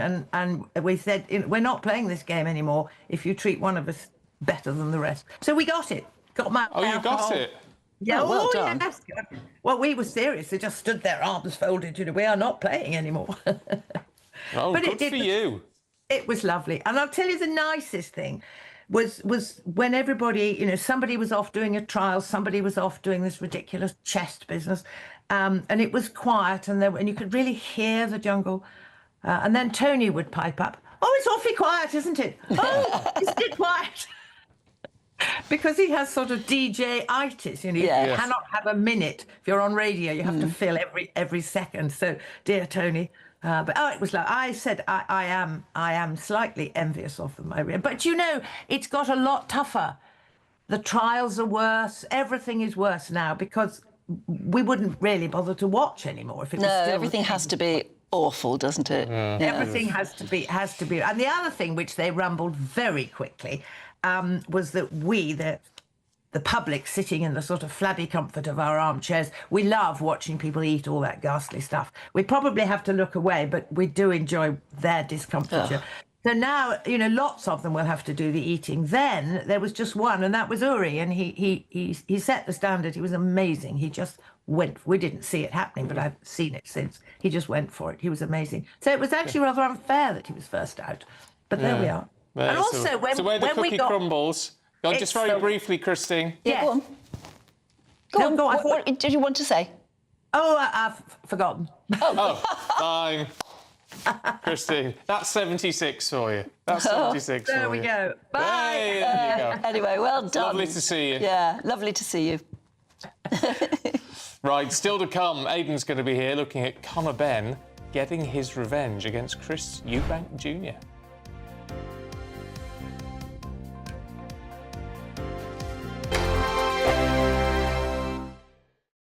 Westminster's full of talk, but out here, it's the real world. Am I allowed to talk now? No, that's it. This is where it matters, real people and real lives. That's what politics is all about. The fact that Trump made a good start, no. Straight answers, no spin, and just a couple of pints. How many fingers have I got up? About 10. So join me for Lee Anderson's Real World every Friday at 7 p.m, only on GB News. The People's Channel, Britain's news channel. You want to know what's really going on in the corridors of power? Labour don't know what to do with you half the time, and that makes you quite lethal in the chamber. Get behind the headlines with Chopper's Political Podcast. Join me, Christopher Hope, as I sit down with the great and the good of British politics. We'll see where this ruling takes us. These are the stories shaping our nation. Chopper's Political Podcast, available now on all platforms. Listen in and stay ahead. Decisions made in Washington aren't just shaping America, they're shaping Britain too. From migration to global security, from crime to health. Whatever happens in the White House today will be felt in your town or city tomorrow. That's why The Late Show is live from Washington, D.C. Cutting through the politics to show you what it all means for Britain. The Late Show live every night at midnight. Only on GB News, Britain's news channel. Exciting news. Every Friday, my Patrick Christies Tonight Show is going to have a twist to it. We're welcoming some special guests. You. That's right, on Fridays I'm going to be doing my show in front of a live studio audience because this show is about you and what you have to say. It's going to be the same big debates, same big topics, same big opinions. But every Friday night at 9 p.m, you are invited to come on down to Patrick Christies Tonight to be a part of the action. Only on GB News, the People's Channel, Britain's news channel. At GB News, we love to hear from you, our loyal community. So drop us a line at gbnews.com/your say. There you can talk to each other and also to the presenters live on air. gbnews.com/your say, because GB News is your channel, Britain's news channel. Join me, Nana Akwe, for an informative, interactive news programme with a difference. It's fun. No, he didn't say that, Dave. I'm so surprised. I think there's an element of truth to that. Join me from 3 p.m. every weekend, only on GB News, Britain's news channel. In the GB Newsroom, we bring you the news as it happens. With our team of dedicated journalists across the UK, we're ready to keep you up to date with what's happening every half an hour, every single day. Bulletins here on GB News, the People's Channel, Britain's news channel.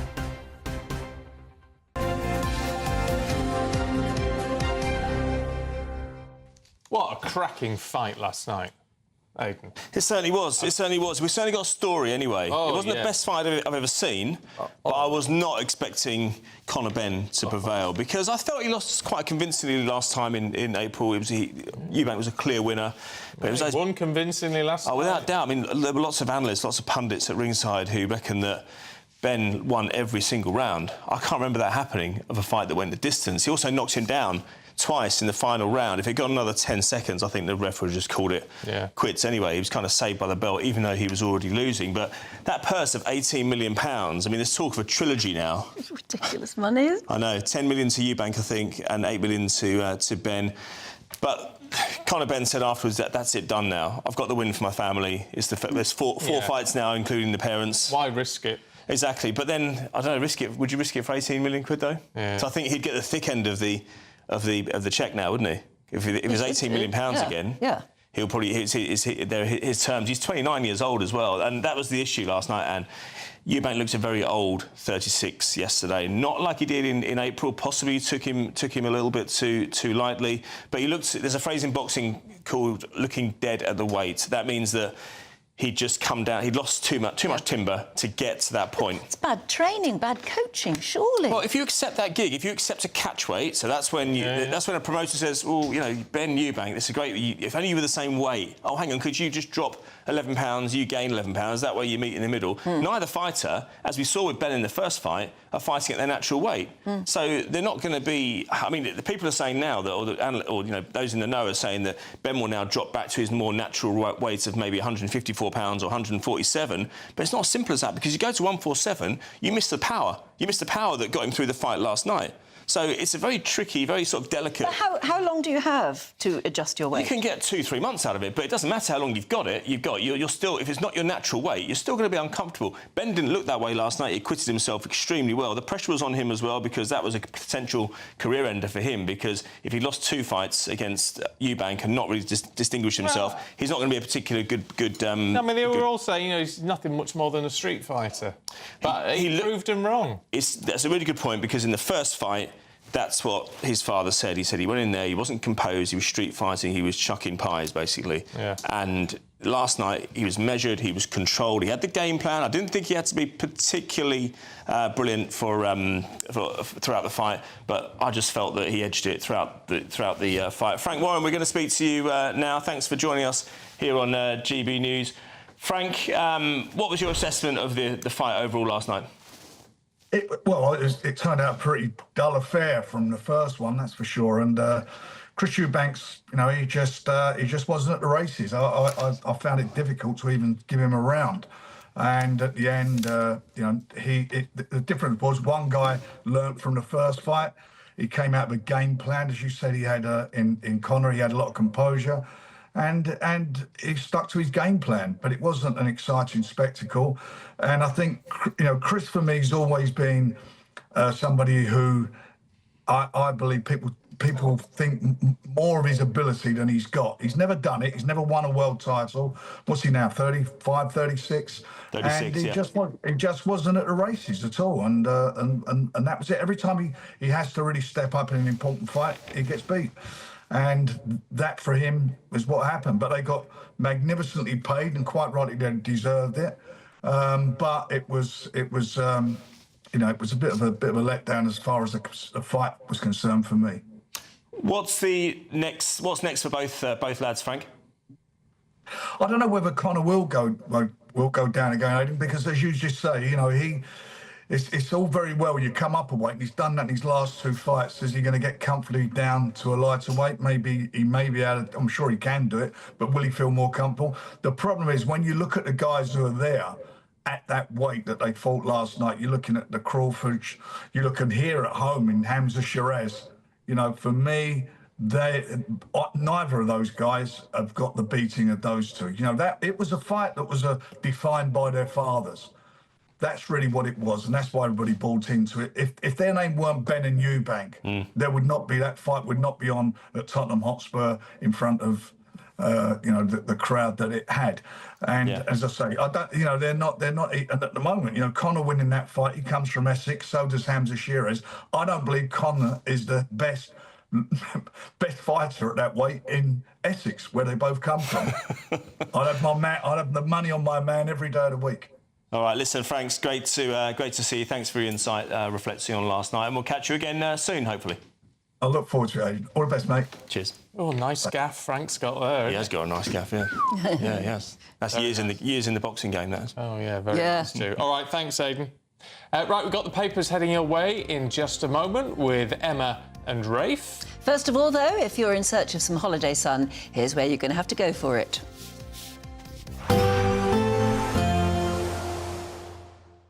Dinner under the stars tonight? That reminds me of our travel insurance. You mean all clear skies? All Clear Travel Insurance sponsors GB News Travel Destinations Forecast. Not so much sun across parts of Europe, particularly in the west, spells of rain and some strong winds here. We're also expecting some thunderstorms across parts of the Balkans and Greece. We've still got the remnants of Storm Claudia, bringing spells of rain, strong winds to parts of Portugal, Spain and also northern Morocco. Plenty of showers across central parts of the Mediterranean. These showers turning heavy and thundery across parts of the Balkans and areas of Greece. A mix of sunshine and further showers into next week, and feeling a little bit cooler than of late as well. All Clear Travel Insurance sponsors GB News Travel Destinations Forecast. Britain was once the envy of the world. But look around. A nation that no longer knows what it is or where it's going. A country that's broken. How do we fix Britain? How do we bring it back? Friday night with Matt Goodwin at 8 p.m. only on GB News. Martin Daubney, weekdays from 3 p.m. Well, we say small flag. It was 30 feet across, 24 feet high. So I suppose it's relative. But it had a brand through the middle of it, or campaign really, says flytheflag.uk. Yeah. Because if we just put up a Union flag, then people would just go, a Union flag. Oh, by the way, I'm just going to correct that. Everybody tries to pull you up, but it's not a Union Jack. Well, I decided we all know it better as the Union Jack. No other country has got a Union Jack. They've got a flag of the country. So I'm no longer going to accept people trying to pull us up for that. Yep. But anyway, so we put it on there so that people would identify that we're trying to do something, not just another flag. Yeah. So the council didn't like that because they said, it's not a flag, it's an advertisement. Well, I'm not too bothered. There was a bit of a mistake on the proofing as well, which is ironic because the company that manufactured it was actually based in Clown in Chesterfield, UK printing company, and they made a mistake and I didn't really spot it because I was out of the country. All right. So that also caused a problem. But I thought, well, I'm not just going to take it down because of that. I own the building. Let's just see what happens. So I thought, no, out of principle, I'm not going to do this. I'm going to leave it up and let's if you want to take us to court, if you want to waste taxpayers' money, I'll fight it out of principle. So Chesterfield councillors, they clutched their pearls, but what's been the reaction in the community?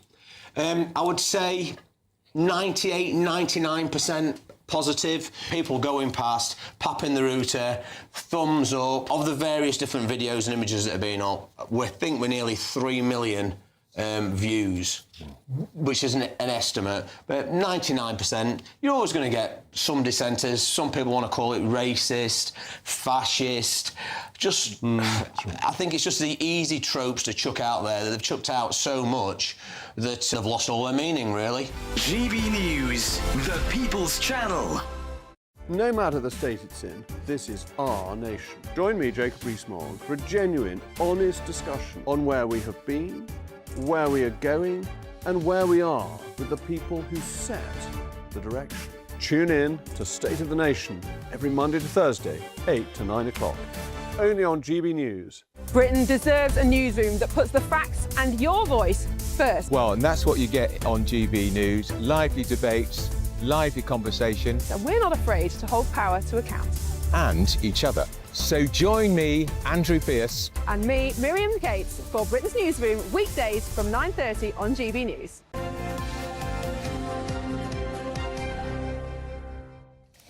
Hello again, and now we're looking through the papers with broadcaster and royal commentator Rafe Hadelman-Koo and political commentator Emma Wolfe. Emma, let's start. with the Daily Mail, which is still going on about the row between the BBC and President Trump. Yeah. Saying it's got even worse now because of the man who the BBC appointed to do the Wreath lectures. Yeah, so very famous BBC lectures that are delivered, I think, on Radio 4net. Yes, exactly. This is their kind of flagship lecture series, and this year they've got the Dutch author Rutger Bregman. But I'm more interested, I will talk about the Wreath lectures in a minute, I'm more interested, will he, won't he? Is Trump really, really going to file this lawsuit? Because it's sort of so Trump-esque, you know, $1 billion, well, maybe up to $5 billion. I'm just absolutely on the edge of my seat to see whether he really will do this. Oh, I think he'll do it. Do you think he'll do it? He'll definitely do it. There's no lawsuit currently filed anywhere in the state of Florida. I mean, people have done... he said it's going to... Well, he said, I kind of have to, you know, I have to do it. But he wasn't... obliged to. He gave a week, though. He said, I have to give them a week before I file it. Yeah, but they apologised, but they're not offering any cash. And I just don't think he'll actually go through with it. Push it to the very brink, and then say, well, maybe not. Exactly. Well, if it goes to a jury, he's got a very good chance. It all depends on what sort of judge he gets as to whether the judge thinks that there's been any damage to his reputation. And the BBC are claiming there was no damage. But the fact that the BBC have put out this Wreath lecture, where the lecture is titled "A Time of Monsters," and one of those monsters is actually Donald Trump and Elon Musk. I mean, the timing could not be worse. And of course, you know, the lectures talk about Trump's America being like 1930s fascism and a fight between good and evil. Trump's called this guy in the past a rabid anti-Trumper, but it just goes to reveal this metropolitan liberal bias that's there, that they didn't even think this would be controversial. And they've been already recorded and they're scheduled to go. They have, exactly. The Wreath lectures are pre-recorded. This very much fuels that kind of perception of the BBC as institutionally left-wing, institutionally biased. But it's unfortunate. It's unfortunate timing. Well, yeah, but they chose this man as their Wreath lecturer. Well, they did, but it's all about... The whole point is you can't argue about free speech and then argue if they play out someone who you don't agree with. Hang on, it's not like the Oxford and Cambridge boat race. They don't some years have someone who's very pro-Trump. No. You know, this is absolutely straight down the line of the BBC. Yeah, well, this guy. Well, look, yeah, but it's, you know, it's still free speech. Absolutely, it's still free speech, but they do have a raw charter to be impartial, and in recent years they've had Hilary Mantel, socialist who wrote about a story about killing Margaret Thatcher. Yeah. They had Mark Carney, the Remainer Bank of England head, who's now the Liberal Prime Minister of Canada, and Grayson Perry, who, of course, is also very pro-Labour and very progressive. There haven't been that many people on the other side. But then are you going to, you know, do you have to balance out the Wreath lectures 1 year to the next? I mean, I don't know. No, but just... What does impartiality mean? Well, it doesn't. It means that all voices should be heard, Stephen. It does, but it doesn't mean that you can't then have a Wreath lecture with someone who's anti-Trump. Sure. That is every year institutionally left-wing. What I find funny is in 2007 there was an internal BBC review that admitted it was internally biased. 2010, Mark Thompson said we had a massive bias. 2013, you had Helen Bowden, the head of the BBC News, said we were very biased on immigration. So now why they're proclaiming we don't have this metropolitan liberal bias, which every other generation agreed to, is remarkable. Can we have a look, Ray, because this is getting my goat again, another story. Mail on Sunday. We're going to have narrower roads in the UK. Narrower? As if they weren't already narrow enough. And considering cars are getting wider... Look, the war on motorists never seems to be at an end. They're constantly trying to make life as unpleasant as possible to get us out of our cars. Is this because of bicycle lanes? And now, yes, so now what's happened is we have official guidance on the government's website says that Britain's roads, which have been 12 feet for, let's get this, 150 years, which I think predates the car, they now have to be made narrower so that drivers know when it's unsafe to pass over a cyclist. So a cyclist normally you need to have 5 feet of space, and by narrowing the lanes, apparently you'll be able to better judge this sort of a thing. In my mind, then it's going to make the chance of colliding with other oncoming traffic. Certainly my elderly relatives I drive with are already driving close to the line as well there. Much more road rage if you're trapped behind a leisurely driving cyclist. Emma, you're a cyclist. As the only cyclist in this studio, I would just like to remind you that you spend most of your time, and for the last week I've spent, you know, basically shoved into drains on the very, very, very edge of the road. How is a narrower road going to help? You may think that taxi and bus lanes are just for us cyclists. They're not. They're full of lorries, they're full of buses, they're full of taxis, and they basically give you about half an inch of space, which are full of potholes and, as I say, lakes full of block drains and water and leaves, and it's pretty unpleasant. How is a narrower road going to help?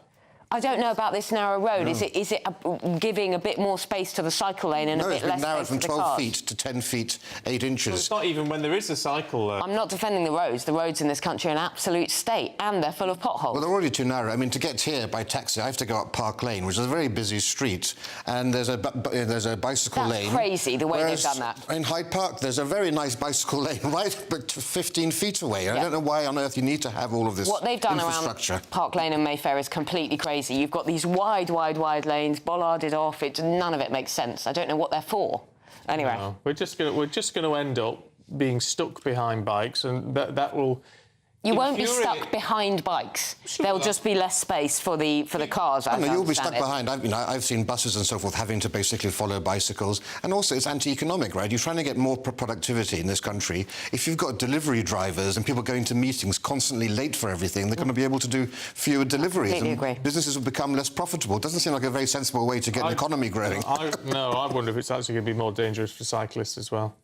You know, because people are going to be so desperate at some stage to get past, they are going to end up... They take risks. Yeah, it's crazy. Well, I mean, never mind politics and the state of the country and all the rest of it at the moment. You can't mention anything more controversial than cyclists versus motorists, can you? You really can't. I don't think it needs to be a war. We're all trying to use the roads, aren't we? Absolutely. You know? Right, thank you both very much indeed. Good to see you this morning. Time for the weather.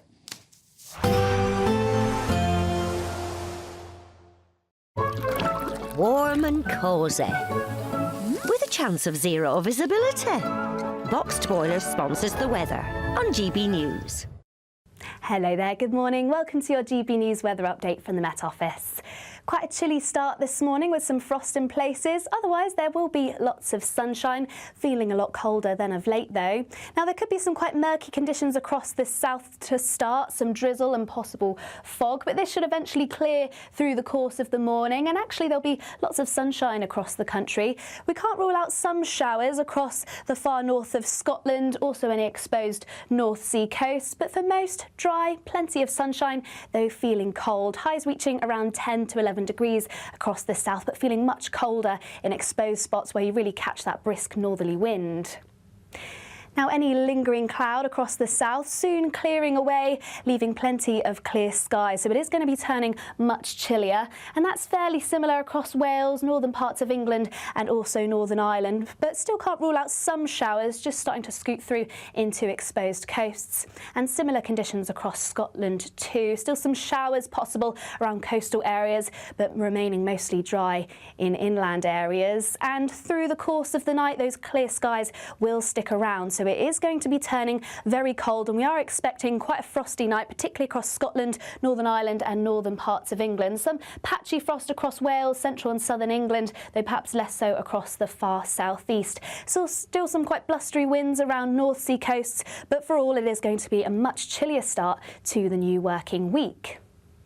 Now, the good news is, although still quite cold, there is going to be lots of dry weather and even lots of sunshine. Though once again, we can't rule out some blustery showers just moving into North Sea coast. Some of these could bring a little bit of sprinkling of snow across any high ground, but otherwise dry with some sunshine and temperatures returning to average for this time in November, feeling much colder with highs reaching between 8 to 9 degrees Celsius. Warm and cosy, with a chance of zero visibility. Boxed Boilers sponsors the weather on GB News. There's just 2 weeks left to see how you could win your Christmas this year paid for by us. First, we'll give you an incredible £30,000 in tax-free cash. Then we'll give you a further £10,000 cash to spend on all your Christmas presents, even the tree. Christmas lunch, that's on us too, with £1,000 in shopping vouchers to spend at your favourite supermarket. Finally, a GB News Christmas goodie bag. For another chance to win, text WIN to 63225. One entry costs £2.50 plus one standard network rate message, or text BONUS to 63225. 5 entries cost £5 plus one standard network rate message. Go to gbnews.com/win. Entries start at £2.50. Call 0903 686 3232. Calls cost £2.50 plus your network access charge, or post your name and number to GB17 PO Box 8690 Derby DE1 9TT. UK only. Entrants must be 18 or over. Lines close at 4 p.m. on the 28th of November. Please check the closing time if listening or watching on demand. This is GB News, Britain's news channel. Secretary is urging medical professionals to prescribe having a job as a form of treatment for anxiety and depression. West Streeting wants employment to be seen as being just as vital to health as diet and exercise. His comments come as the latest figures reveal there are more than 2.8 million people of working age who are economically inactive in the UK because of long-term sickness. Joining me now is a psychotherapist and broadcaster, Lucy Beresford. Lucy, good to see you. What do you make of this story? Prescribing going to work, basically. In effect, that's what it's doing. And on the whole, I'm fully behind it because work is a very powerful mood lifter. It works on 3 levels, really. It gives you a sense of structure. It gives you somewhere that you have to go and to be there at certain times, maybe fulfill certain deadlines. It also gives you a sense of purpose. And we know from a lot of studies that when you have mental illness, and particularly when you have depression or anxiety, that sense of helplessness, worthlessness can be very debilitating, and it can send you on a downward spiral, make it very hard for you to get well. And yet if you have work, if you have a sense of purpose, if you have a mission, if you like, if you have goals, if you get improvements in your work and you get promoted, all of those things can be very beneficial. And the third thing, of course, is that in the workplace, we form human connections. We are very relational creatures, human beings. We come into this world physically joined to another person, and that is our template. We are longing for connection. GB News, the People's Channel.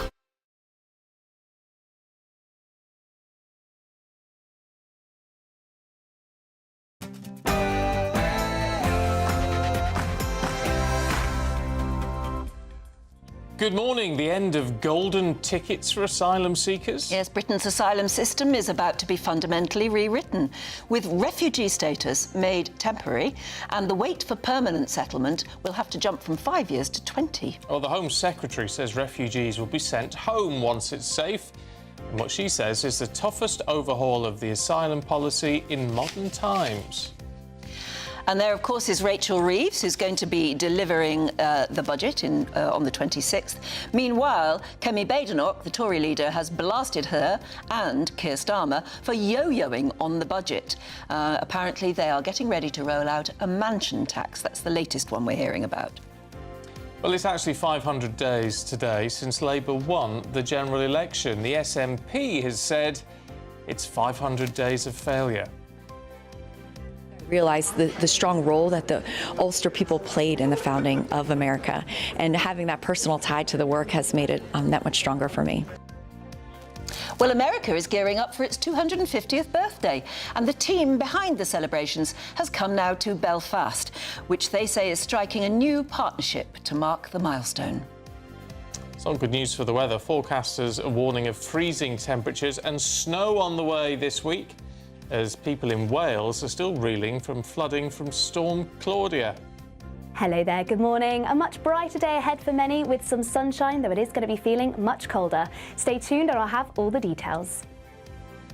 It's just gone 9 o'clock. I'm Stephen Dixon. And I'm Anne Diamond, and this is GB News Breakfast.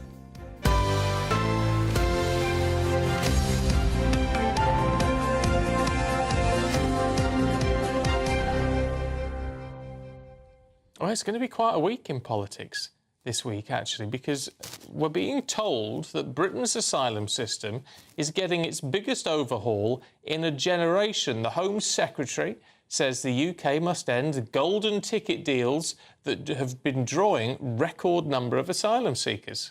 Well, there's sweeping reforms that she's planning to unveil this week. Amongst them, refugee status will become strictly temporary. That will be reviewed every 30 months, with a 20-year wait before anyone can actually apply for settlement. Well, the government says that it will strip out incentives to come to the UK and make it much easier to remove people once their home countries are considered to be safe again? Well, we've been talking about it all morning. We'll definitely be talking about it all week, I think. And Camilla Tominey must be talking about it, I think, in her show, just to happen in a few minutes' time. Good morning, Camilla. Yeah, who have you got going to give their opinion on this one? Well, we have got Mike Tapp, who is the Migration Minister, so who better to discuss it, not least as he's also the Labour MP for Dover. And let's be honest, that particular constituency is very familiar with the problem caused by small boat crossings. I think the questions to ask the Minister this morning is, does this go far enough? Clearly, the Home Secretary is borrowing from the Danish model, but as has been pointed out in the last few hours, as these plans have landed in the newspapers, is that the Danish model actually is much more strict. For instance, it advocates the breaking up of communities where lots of asylum seekers are based in order to avoid a situation where too many migrants are housed together. They're also stricter when it comes to the reviewing of safe countries. I mean, Anne, you said earlier about the country will be reviewed every 30 months. Well, that's more than 2 years. Surely the country should be reviewed at least every 12 months, for instance. So this looks to be Danish light. Why is it Danish light? Because, of course, there are going to be huge problems getting this past. Labour backbenchers, particularly those on the left that have already rebelled over the welfare reforms and the winter fuel allowance cut, who will not like this. We've already heard from one, Nadia Whitcomb, who's never backwards in coming forwards in a left-wing opinion. She thinks these policies are racist. But they may have the Conservatives' help to get them through. I shall be questioning the wisdom of this with Chris Philp, the shadow Home Secretary. Why are the Conservatives helping Labour to get through a plan which many are criticising for being half-baked? It's like a half-baked Danish pastry, this. And equally, aren't there concerns among everyone? And we heard from David Haig this morning on The Breakfast Show, right, the human rights lawyer. If this doesn't involve leaving the ECHR, then if it's not subject to a rebellion among Labour MPs, it's certainly going to be subject to lawfare, with lawyers and indeed judges no doubt carving out excuses for why these policies can't take hold. So it seems to me to be a bit of a minefield. Of course, I'll also be asking Mr Tapp about the budget and the shambles of its briefing, the bizarre briefings by Number 10 about Wes Streeting's leadership plot. Now we've got Angela Rayner on the front of the Sunday Mirror reminding us all how great she was as Deputy Prime Minister. So it's going to be quite the show. Does it feel like the beginning of the end? I mean, I know it's difficult and it's hard to preempt all of this sort of stuff, but the fact there are now all these sustained attacks on Number 10, whilst every day there's a headline which seems to be bad for the government, you can't help but wonder if, well, in 6 months' time, after the local elections, we are going to see some serious movement? Well, also, I think that the briefing that there may be a leadership coup after the budget, because the budget is predicted to be so bad and unpopular, doesn't exactly inspire confidence in either Keir Starmer or Rachel Reeves. I read just before I came in the studio that her approval rating has now tanked, and she is the least popular Chancellor in history.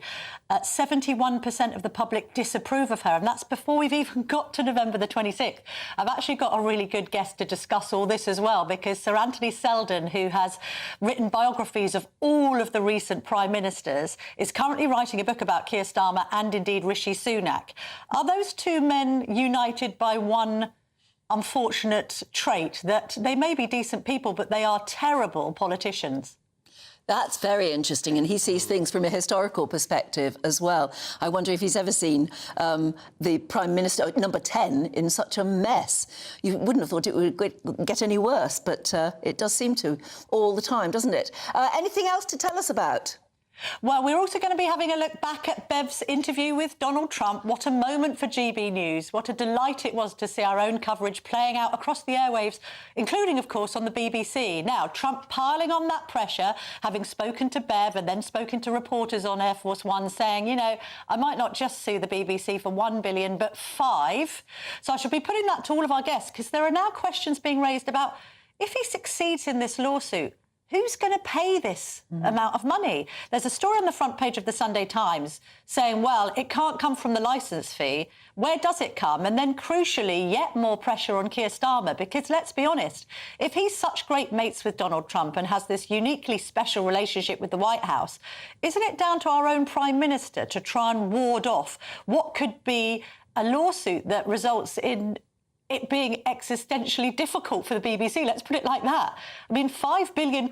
We appreciate the US president has a history of sort of barking more than he actually ends up biting when it comes to some of these legal actions, but he has been successful in the US against massive media corporations in the past. And as Bev can vouch, he seemed very, very serious about his threat to the BBC. So we'll also be analysing that story. The paper reviewer couldn't be better. Nicholas Owen, who you know well, I know, Anne, who used to work for the BBC. I'd really like to get his perspective on this as a very respected former news anchor for the broadcaster. OK, Camilla, thank you very much indeed. Excellent stuff, thank you. The BBC does have indemnity insurance. Yeah, but because they put. I mean, we pay the premiums. We pay the premiums, which will go up. Which would go up. But then I think the big question from this is not what happens in the immediate term, it's what does it mean for 2027 and the funding model? Yes. Is this going to be the time? The start of the chipping away that of actually, what the BBC is all about. You cannot actually have this funded by the taxpayer. The odd thing as well is if you're asking Keir Starmer to pick up the phone to President Trump and say, you know, please don't ruin the BBC for us, you're asking a left-wing Prime Minister to ring a right-wing president and ask him to defend the BBC for being too left-wing. Yeah.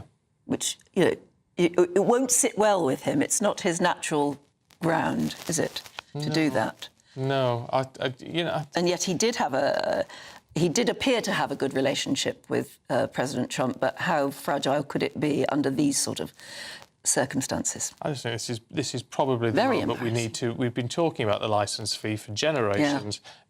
Maybe this is the time to seriously review it. That doesn't mean scrapping it altogether, but as Stephen Allen was telling us yesterday, you know, these sort of different level models. Perhaps you end up funding the news element and everything else is subscription based. Or times have changed. We're in a different world. What would you pay for if you had to pay for it? I suppose.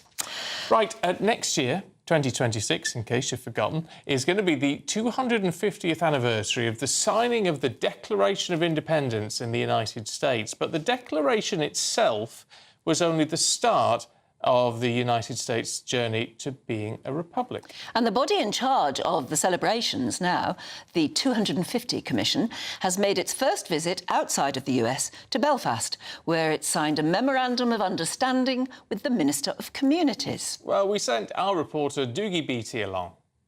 America is preparing to celebrate its birth, and they are determined to educate a new generation, explaining the political thinking and unrest that brought about revolution. They are now tracing the lineage of those that had key roles in 1776. My maiden name is Mellon, which has very strong Ulster roots.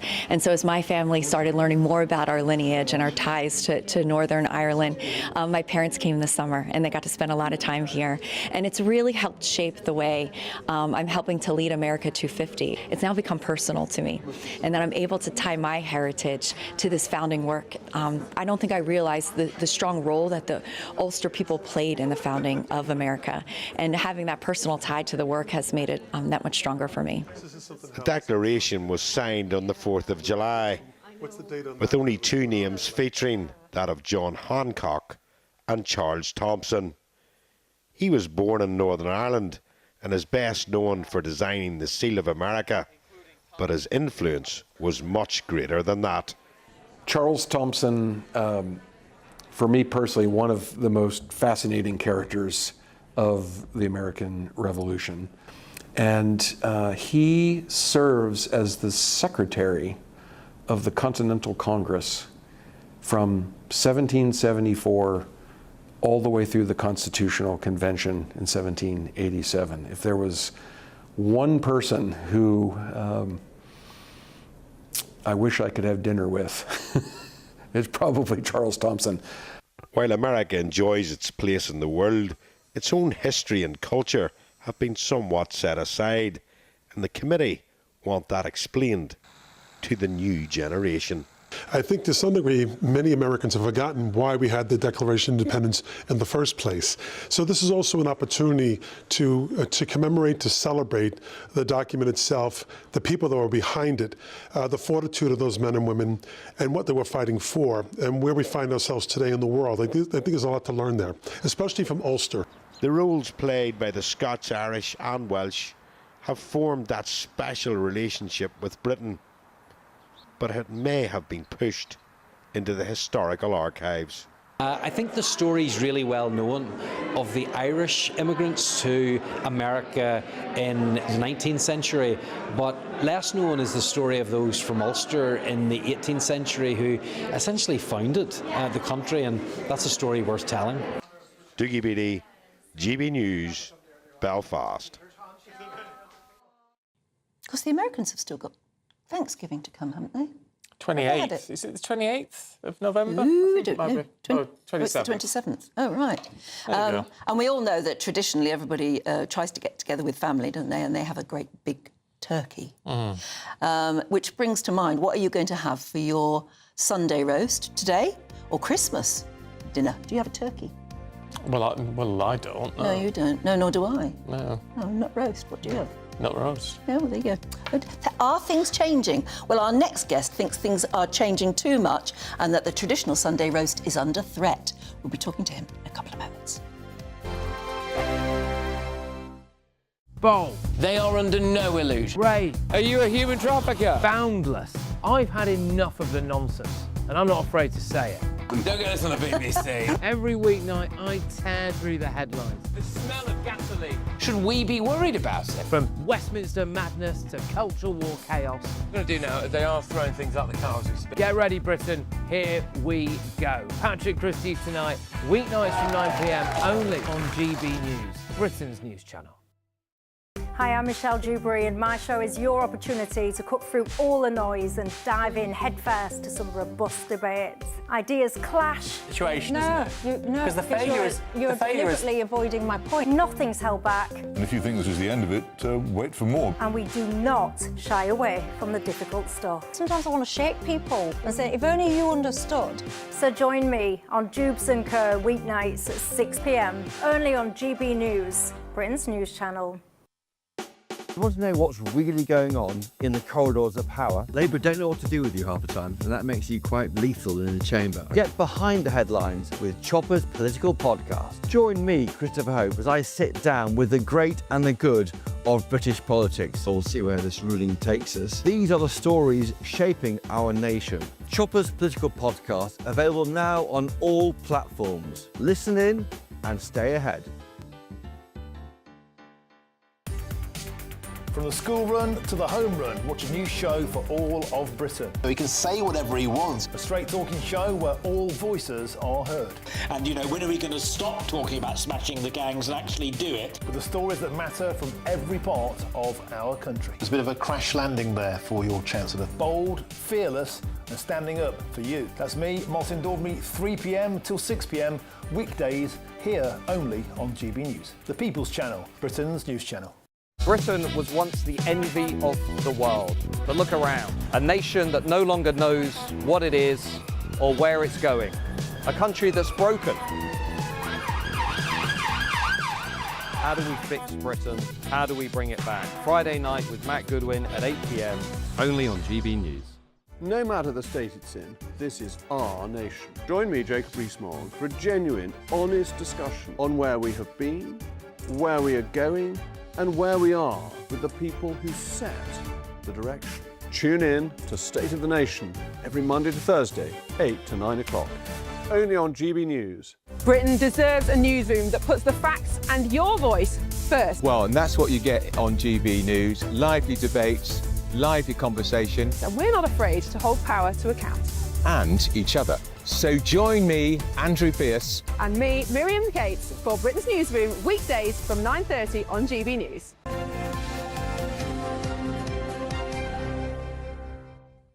Now, it's time for the Great British Giveaway now, and there's under 2 weeks left to grab your chance to enjoy Christmas on Us this year, and it's a whopping prize. You get, in total, £40,000 in tax-free cash, then you get £1,000 in shopping vouchers for your Christmas dinner, and a GB News festive goodie bag. So make sure you do not miss out on this one.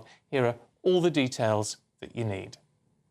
There's just 2 weeks left to see how you could win your Christmas this year paid for by us. First, we'll give you an incredible £30,000 in tax-free cash so you can have a brilliant new year. Then we'll give you a further £10,000 cash to spend on all your Christmas presents, the decorations, even the tree. Christmas lunch, that's on us too, with £1,000 in shopping vouchers to spend at your favourite supermarket. Finally, a GB News Christmas goodie bag. And the best news? You'll get it all in time for the big day.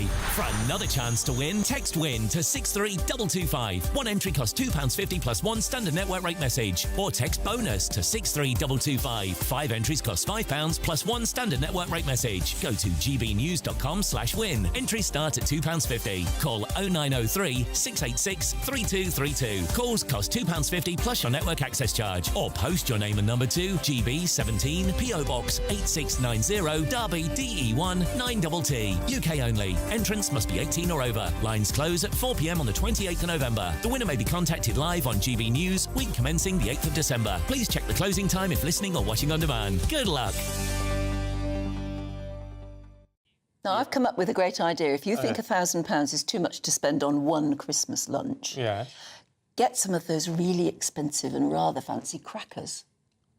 You can get wonderful cream crackers. Well, you can get a packet of cream crackers. Yeah, I love a cream cracker. But you can get wonderful Christmas crackers. You can get your ordinary, most people just have a silly hat and a limerick or something. But you can also get terribly luxury ones that are really worth having. You see, I really like those ones where you get the fish that says if you're telling lies and all that. I love all of that. Yeah. I like the cheap ones. You get the little tape measure thing that you put in your handbag and never use again for the rest of your life. Yeah. But, that's what crackers are all about. But well, no, I was going to say, we're not just talking here about Christmas lunch, although it does make you wonder what you're going to cook. What about regular Sunday roast? Used to be the thing that everybody used to have. You always used to have a family Sunday roast. Nice. Do you still? Or, is it a tradition that's dying out? Well, our next guest thinks that the tradition is seriously under threat. Bring back the Sunday roast. Sunday roast is an iconic British tradition. It's about family, it's about friends, it's about food. That once a week we should get together as a family and eat proper British food together. Once a week buying quality British meats, the best we can afford, whether it's from a butcher's, farm shop or a supermarket. But the focus is solely on once a week, everyone getting together and sharing this unique British tradition. So, can we keep it alive? Let's talk to that very gentleman, farmer and campaigner of Bring Back the Sunday Roast, Ben Aveling. Ben, good to see you. Good morning. This morning. Why are you so passionate about this? Well, it's something as a family we absolutely love. And as a farmer, the latest press has been quite negative and we get quite down, don't we, what's going on. And I thought to myself, what better way of being positive than aiming for something that's an absolute perfection of a British tradition that we can be proud of. And you're out and about on the farm already. Yeah, I've got my Leo's with me as well. Hello, Leo. Hi. And so, do I take it that you are a meat farmer?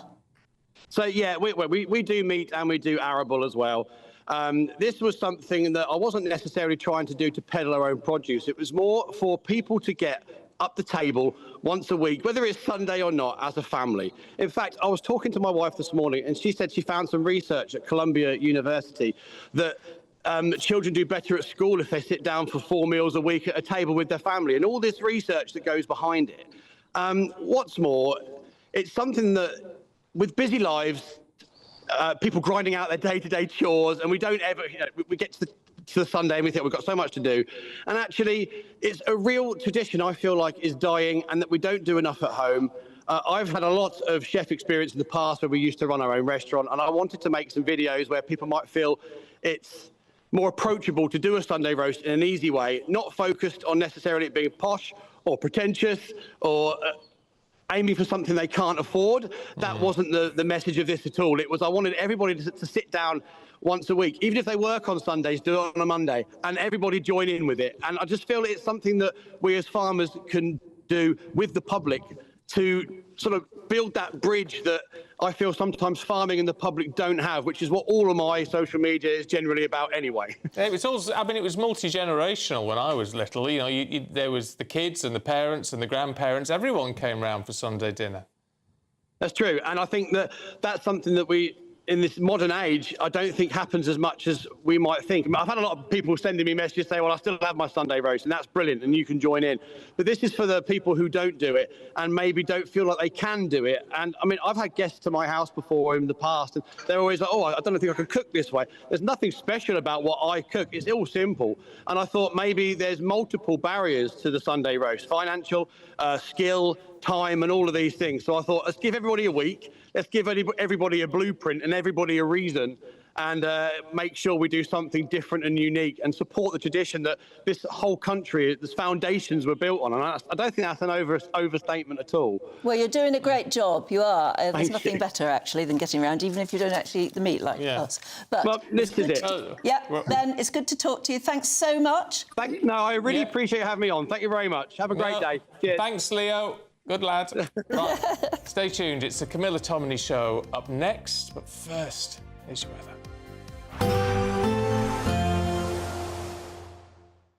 Expect warm spells with the odd rude interruption. Boxed Boilers sponsors the weather on GB News. Hello there, good morning. Welcome to your GB News weather update from the Met Office. Quite a chilly start this morning with some frost in places. Otherwise, there will be lots of sunshine, feeling a lot colder than of late though. Now, there could be some quite murky conditions across the south to start, some drizzle and possible fog, but this should eventually clear through the course of the morning, and actually there'll be lots of sunshine across the country. We can't rule out some showers across the far north of Scotland, also any exposed North Sea coast, but for most, dry, plenty of sunshine, though feeling cold. Highs reaching around 10 to 11 degrees across the south, but feeling much colder in exposed spots where you really catch that brisk northerly wind. Now, any lingering cloud across the south soon clearing away, leaving plenty of clear skies. So it is going to be turning much chillier, and that's fairly similar across Wales, northern parts of England and also Northern Ireland. But still can't rule out some showers just starting to scoot through into exposed coasts. And similar conditions across Scotland too. Still some showers possible around coastal areas, but remaining mostly dry in inland areas. And through the course of the night, those clear skies will stick around. So it is going to be turning very cold, and we are expecting quite a frosty night, particularly across Scotland, Northern Ireland and northern parts of England. Some patchy frost across Wales, central and southern England, though perhaps less so across the far southeast. So still some quite blustery winds around North Sea coasts, but for all it is going to be a much chillier start to the new working week. Now, the good news is, although still quite cold, there is going to be lots of dry weather and even lots of sunshine. Though once again, we can't rule out some blustery showers just moving into North Sea coast. Some of these could bring a little bit of sprinkling of snow across any high ground, but otherwise dry with some sunshine and temperatures returning to average for this time in November, feeling much colder with highs reaching between 8 to 9 degrees Celsius. Expect warm spells